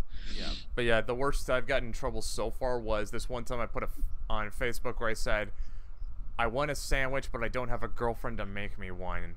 Oh yeah, and your sister took it literally and too seriously and got my stepsister and stepmom and mom, they took it a little too seriously, and my dad told me, you know what, maybe you should be careful about what you say, and I'm like, Dad, it's a joke. If that's on them. It's a joke. It's an obvious joke. It's an old internet joke. It's an old hack internet joke. I'd have thought even they would know it. Yeah, not my stepmom. She doesn't. I think my stepmom hates the internet. She don't internet. Doesn't have Facebook. Doesn't really interact with it. I think she only uses the internet in the capacity if she has to look for something. But she would you would never see her on it. Right. And my stepsister, well, she's hardly ever on it. I see. Yeah. I'd expect anyone who's spent more than 5 minutes on the internet to have heard those jokes, though. Yeah, well, the thing is, like, I'm not trying to... It sounds like your stepmother might not have actually spent more than 5 minutes on the internet in her life total, let alone in one go. Yeah, like, probably not. I would not... Like, I think the only thing she's really used the internet seriously for is, like, shopping. Right. And even then, Okay. it's probably not that much. You're not going to hear those jokes. Internet shopping. You're not going to get those jokes. You're right. Yeah, and I don't think my stepsister goes on. Well, I don't know if she ever goes on YouTube at all, and if she does, I can probably bet you what she looks up on YouTube. It's gonna be like cello videos and symphonies. It's going to be talking about how amazing Jane Austen is. Probably like God, I like hate she Jane will Austen books. like any parts any parts of the internet she visits are gonna be like the really super tame parts. And the girly parts. Yeah, she's feminine but not girly. She likes Jane fucking Austen. okay. I can see you rolling your eyes. No, I'm aware that it's not just the girly girls who like Jane Austen. Yeah. Jane Austen books suck. I am not a fan of Jane Austen books, so I have no dog in that fight. Damn it! There's only so much flowery prose a man can take. Damn it! Are you gonna tell me that? You're gonna tell me that only they're more flowery in prose than the Twilight books? Oh, the Twilight books aren't really flowery prose. Oh, wait, yeah, I think I've heard them described as purple prose. No, they're just waffly. They're not purple prose. Jane Austen's purple prose. But purple flowery prose. But Twilight books are just waffle. Like they read like they were written by a teenager. Yeah, without an editor. Speaking of shit that reads like it has no editor, I read the first 50 Shades book a few years ago. Yeah, I remember you saying that it does not look like it was edited at all. I swear there are sentences that end with a comma followed by a full stop. This is not how you... This is... I remember that on the Nerdist channel, CM Punk had this series called Grammar Slam where he would correct people's grammar on Twitter. Okay. I am surprised they did not... I am surprised this never ended up being part of it. Well, I'm not even kidding, because, like, I was talking to my cousin about it, who also read it out of morbid curiosity, and I go, am I misremembering, or was this a thing? She goes, no, that was a thing. That was a thing that showed up multiple points in the book. I'm like, wow. I thought I hallucinated it. It's like I was talking to Deante about the clusterfuck that was the Narnia movies, and he mentions the Dawn Treader, and I'm like... Until you mentioned that movie, I actually wasn't sure if that movie existed or if it was just some horrible fever dream I had. It's that bad. It has almost nothing to do with the book. Have you seen the Narnia movies? I saw the first two. The others made them look like masterpieces. So I thought there was just the third one, and then because it bombed, Disney said, yeah, we're not making any more. No, they did Prince Caspian and the Dawn Treader as well, so they did at least 4. No, I'm pretty sure that Prince Caspian was the second one. No, Caspian was the third one, I think. Okay, I'm looking this up. I know, Prince Caspian barely even resembled the book at all, and then the Dawn Treader resembled the book even less. Alright, let's... You have read the Narnia books, right? I think so. Not in a while. Okay. Great books. There can be a bit... Okay, listen up. You were technically right. There are 4, but no, it's there were only 3 that have been made so far: Lion, Witch, and the Wardrobe, Prince Caspian, Voyage of the Dawn Treader, and to be announced, the Silver Chair. Oh yeah, they've been talking about making the Silver Chair movie for years, and it's never gonna happen. Yeah, because Voyage of the Dawn Treader just that let me put it this: it bombed so hard, I guarantee you, it put the kibosh on it. It was one of the worst movies I've ever seen. It might be the worst adaptation I've ever seen. It's up there, at least. Well, Let's talk about really terrible adaptations of books, shall we? Film adaptations of books that are just atrocious. Yeah. No, well, actually, here's some interesting info. It says after Walden Media's contract of the series' film rights expired in 2011, it was originally assumed that 2014 would be the earliest production of another Narnia film could begin, according to the moratorium placed on C.S. Lewis's estate's right to sell the book's film option. On October 1st, 2013, the C.S. Lewis Company announced that it had entered into an agreement with the Mark Gordon Company to produce The Silver Chair based on the book. Mark Gordon and Douglas Gresham, along with Vincent Sieber, the Los Angeles-based director of the C.S. Lewis Company, would serve as producers and work with the Mark Gordon Company on developing the script. On December 5th, 2013, it was announced that David Magee would write the screenplay. I wonder what he's done. Wait, when was it announced? December 5th, 2013. There's still a little more. more. Yeah, it's probably never going to happen. Yeah. This is the kind of thing, like, I don't believe that these things are happening until they start fucking filming. Yeah, it said, in July 2014, the official Narnia website allowed the opportunity for fans to suggest names for the Lady of the Green Kirtle, the main antagonist. The winning name is to be selected by Mark Gordon and David Magee to use in the final script of The Silver Chair. While the film's producers have been calling the film a reboot to the series, in actuality, this is referring to the fact that the film has a new creative team not associated with those who worked on the previous 3 films. The film itself is still considered to be a sequel to the film adaptation of Voyage of the Dawn Treader. On August 9th, 2016, it was announced that Sony's TriStar Productions and Entertainment One Films will finance and distribute the 4th film with Mark Gordon Company, which E1 owns 51% of, and C.S. Lewis Company. In April 2017, it was announced that Joe Johnston had been hired to direct The Silver Chair. Now, he's got October Sky, The Rocketeer, and Captain America, The First Avenger under his belt. Never heard of any of them except the Captain America one, and never seen any of them. Yeah, well, October Sky's basically about it's set in the 50s. It's about the guys who these kids out in I think Virginia. They live in a coal mining company. They're high school kids. They live in a coal mining company, and then they sort of get interested in rocket science. Sounds boring. Okay. So David Magee, what has he done? He has. Oh, dude, fuck it. Who cares? He did Life of Pi and Mary Poppins Returns. Nothing I've seen. Yeah. No, I remember seeing reviews of that Life of Pi was good, but I don't know. I never saw the movie, so I can't say one way or the other. I don't know. All I know is the trailers for it made it look like absolute trash. Like boring shit. What's with all the terrible adaptations of, like, fantasy novels from in the 21st century so far? Because of Lord of the Rings. Which were also terrible adaptations. Yeah, well, the difference between the... Okay, I respectfully disagree, but the difference between Lord of the Rings and those other ones is Lord of the Rings made money. Yes, Lord of the Rings made money.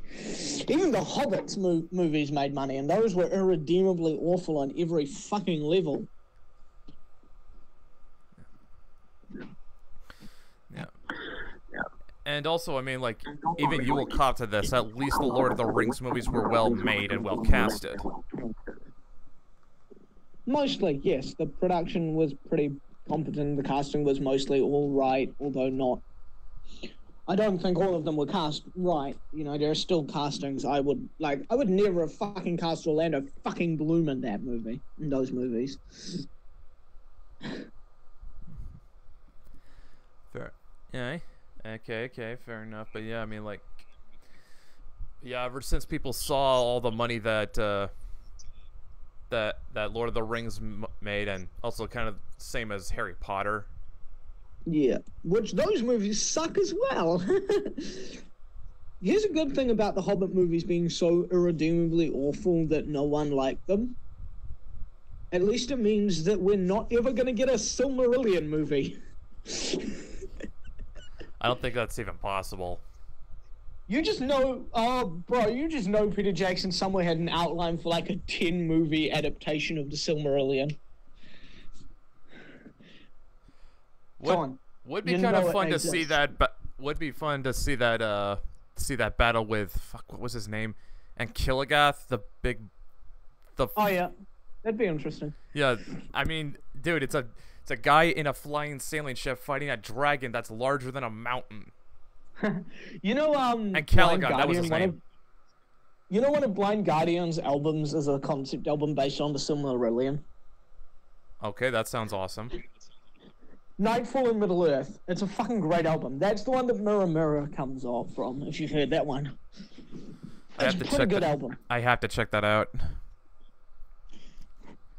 But yeah, actually, it's interesting how, like, when it comes to Lord of the Rings and metal, it's either coming from power metal or black metal. I didn't know about the black metal. That's funny. No, seriously, like black metalheads, they are huge fans of Tolkien, which is weird to me. I mean, like Varg Vikernes even wrote a whole essay on it. Well, people can't see, but I just grimaced at the name Varg. Yeah. Oh, Varg. Hey, white nationalist, you need to stop listening to that guy. You stop listening to the lunatic murderer. It still says it was self-defense. I think we had this discussion. I said I wouldn't be surprised if Euronymous was going around mouthing off about how he was going to, like, kill Varg and make a snuff film out of it. Because Euronymous said shit like that. But Euronymous was a fucking poser.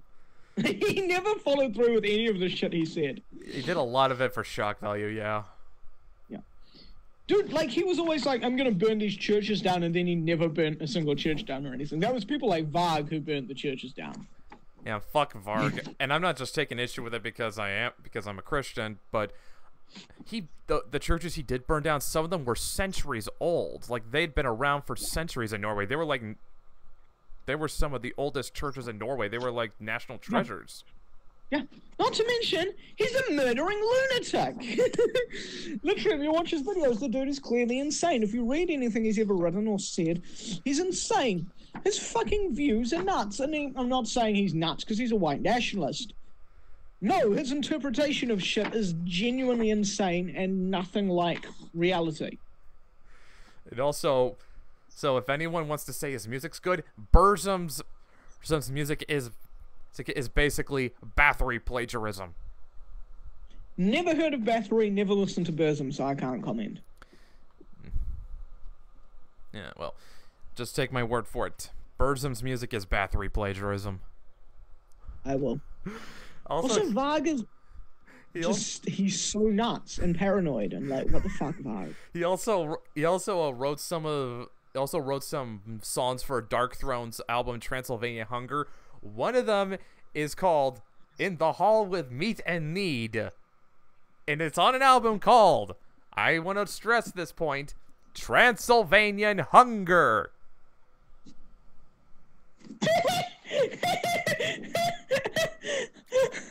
Could there be, by the way, In the Hall with Meat and Mead, could there be a more cliched, stereotypical sounding name for a song, for presumably a metal song about Vikings, with the lyrics written by a fucking, where's he from again? Norway.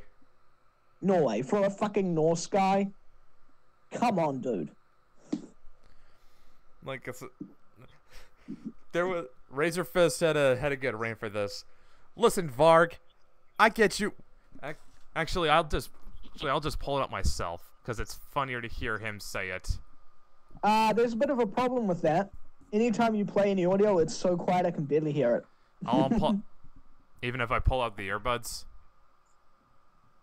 Is that what you were doing previously when you were playing sound earlier? Yeah.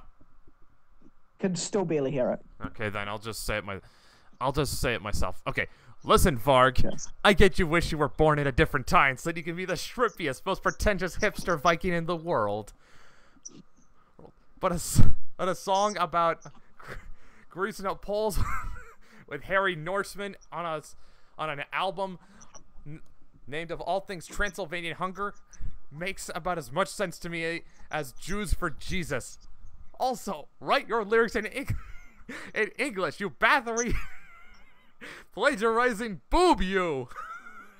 That was meant to be funny. It makes me laugh. I really don't think Razor Fist is funny at all, man.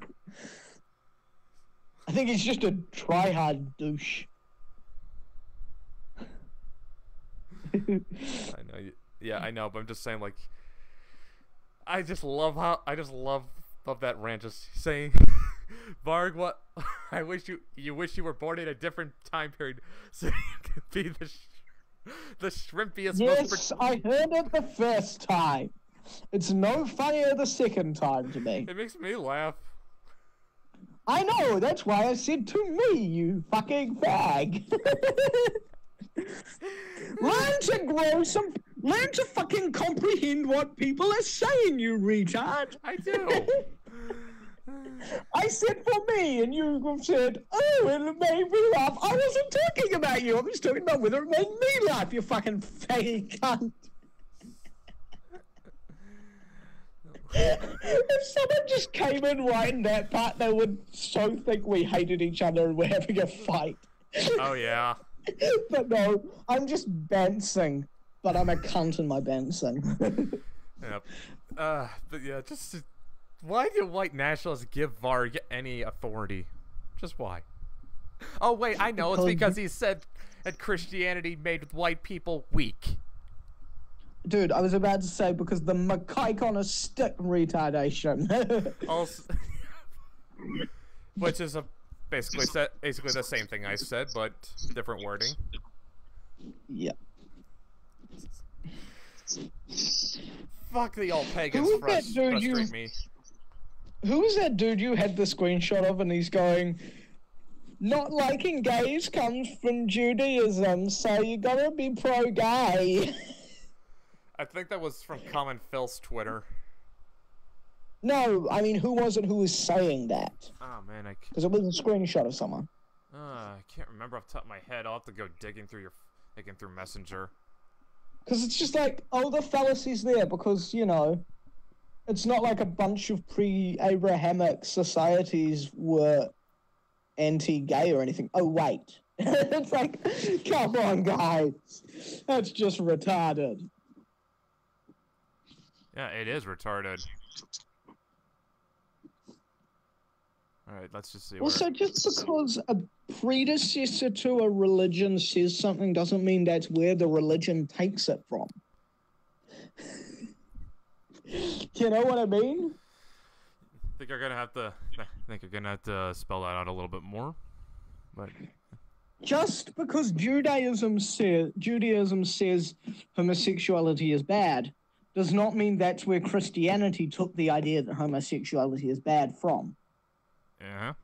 Again, leaving out any religious interpretation of, oh, well, obviously it was God who said that. So ignoring that idea still could have come from any number of other places.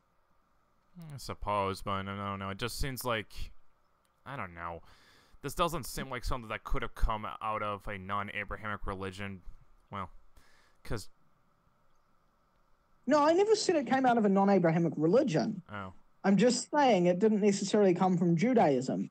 Just saying that Judaism says this and Christianity says a similar thing doesn't mean that Christianity took it from Judaism. Oh. It could have come from any number of other places. It could have come from the same idea that it came from for Judaism. I mean, societies back then weren't known for being pro-gay. It could have just came from the arguments that those societies used to be against gay. Okay, I got the name. It's from. This is either from an actual. This is from either someone's Facebook account or a page, but it's named Esoteric Techno-Fascism. Oh yes, I've seen that page. That page is cancer. I think they're like esoteric transhumanists or something. That's how you know to completely disregard anything they say. I'm all for esotericism. Esotericism is great. But transhumanism, Yeah, fuck transhumanism. Yup. The way I look at transhumanism, it's humanity basically trying to play God. Yeah, it's just a bad idea on every level, man. It's people. And I don't want to. Okay, I need to make sure I'm using the words right. It is man assuming an authority that is not his to assume. Right, well, because I don't believe in, like, my views are quite different to yours, like, spiritually and religiously, my view of it is not... My view of it is that it's, like, as a man... How do I put it?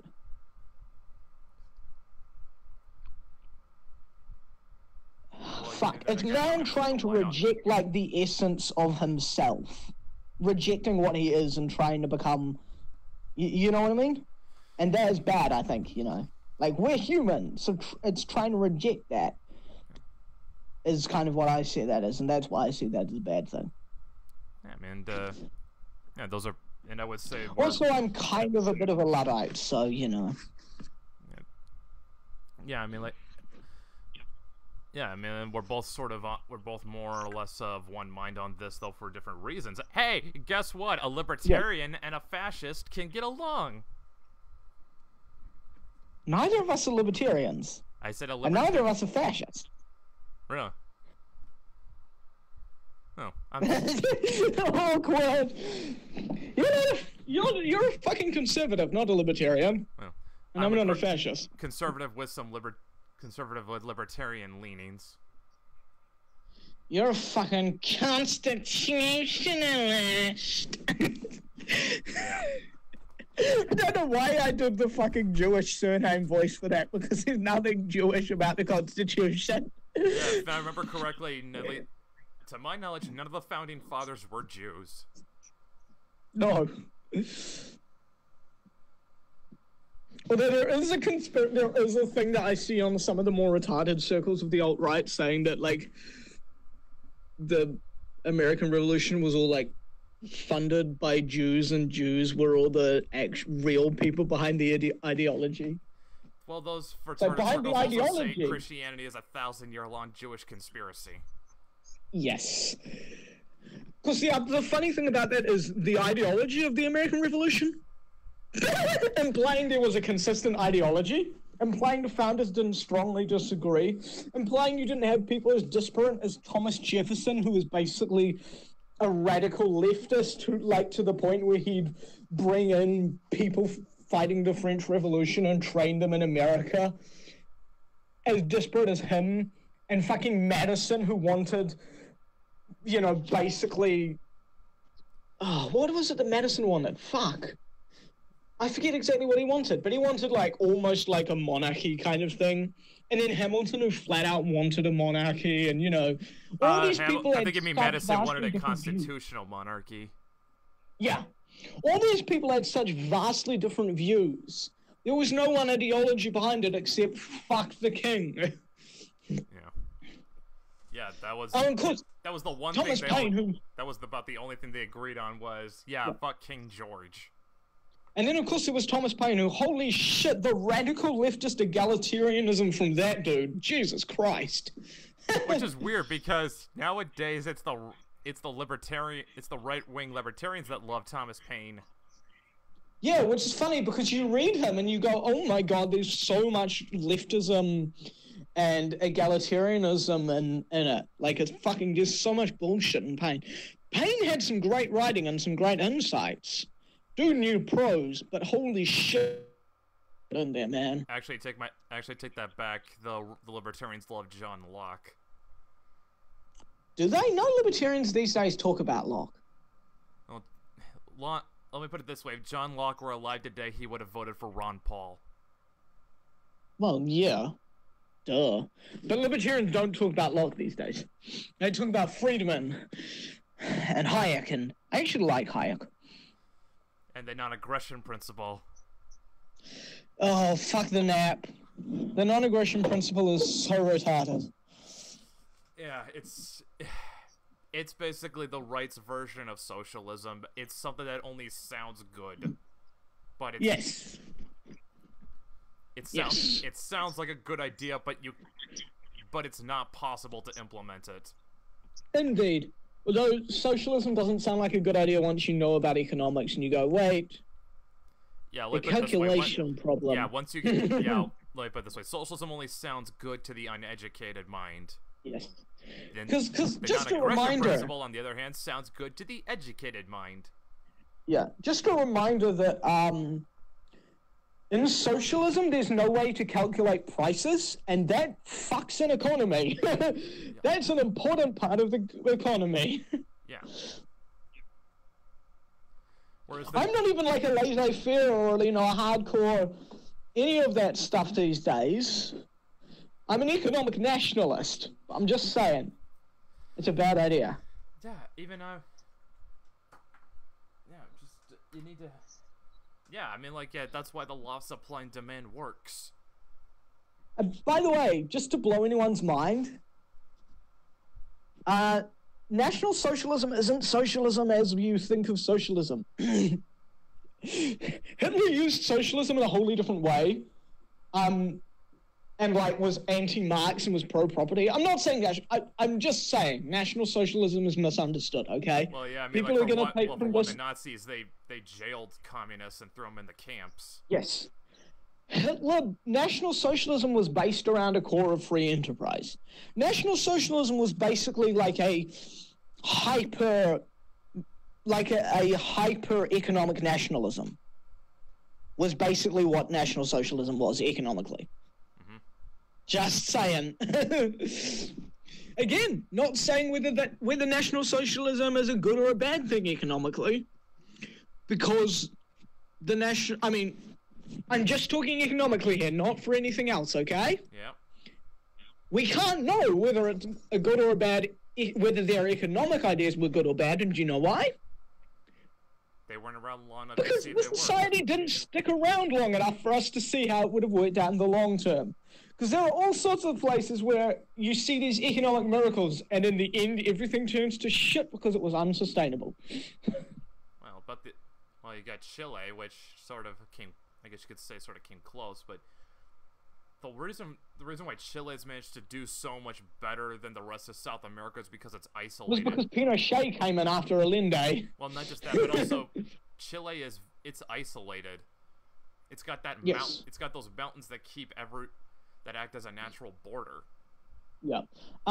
So yeah, anyone who wants to go National Socialism is leftist because socialism, look up the quote of Hitler describing what he means by socialism. Like National Socialism or not, it is not a leftist movement. And stop using left and right as saying, well, economics matter. No, economics are not whether you're left or right. You are not right-wing just because you believe in laissez-faire.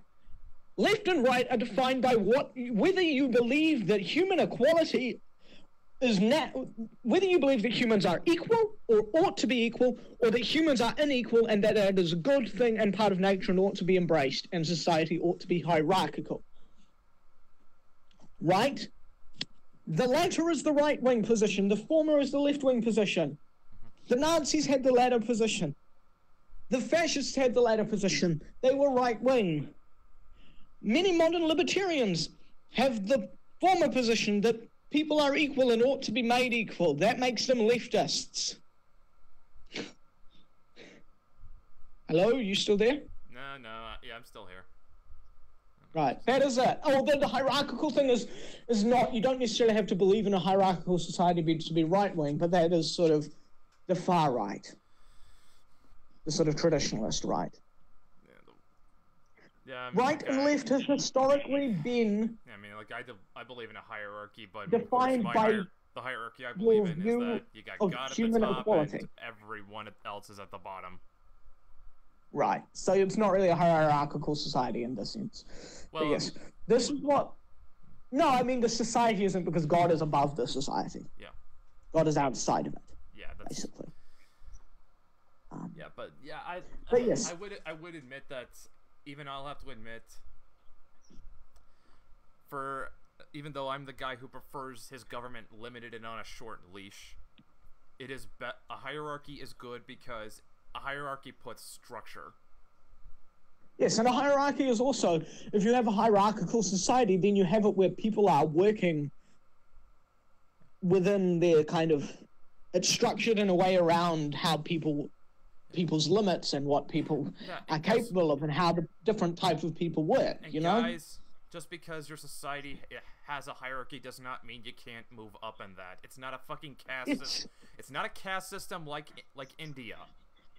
Well, I'm not even inherently opposed to a caste system, but I don't think a caste system would work for, like, a European society, necessarily. Although I do have a bit of a soft spot for, I think there are some ideas that people could take from feudalism that would be worth putting into a modern society. I don't know, I don't like this idea that, and maybe this is just me coming from being American, and I like the idea that you can succeed by the sweat of your own brow. Now it's all. I like the idea that I like the idea of a meritocracy that you can. I'm not opposed to hierarchy. I think though people should have the ability to move up within it if they can. All right, yeah. Whereas you like meritocracy, whereas I like aristocracy.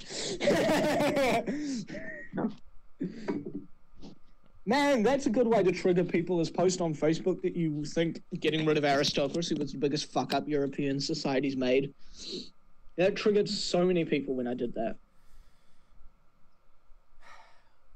I don't think Europe was ready to be a meritocracy. God no. They just did. They were not ready for it. Nope. Anyway, right, I'm pretty much out of battery, and I gotta get going. Yeah. All right. And you wanna know how long we went? How long? Almost 2.5 hours. Okay, that's pretty good. So we might actually be able to work around the podcasts. Maybe. Although the sound quality, I still don't want to put out podcast episodes that sound like, you know what I mean? Well, we'll just put it down as a maybe. But yeah, guys, it was great having Sam back again, and hopefully we'll be able to get him back a little in a more frequent capacity. This at least was a good experiment. Yeah. Also, it's just generally it's harder to do a normal podcast episode like this just because of I'm limited in what I can be doing. Yeah. You know what I mean? Yeah, whereas you can just pull up shit random. Oh, but listen back to this or part of this and tell me how the sound quality came out. Yeah, yeah, I will, and maybe I'll probably grab like a random excerpt and send it to you. Yeah. Because if it's not too bad, we might be able to work something out. Yeah. At the least, it could be fun to get to maybe in a week or two do a thing like this, like a stream like this, with you, me, and Dan say at once. That could be fun. Yeah, well, if that could work. We're always coming up with new ideas on this show. Yeah. All right, so say goodbye, Sam. Bye, you fucking cunts.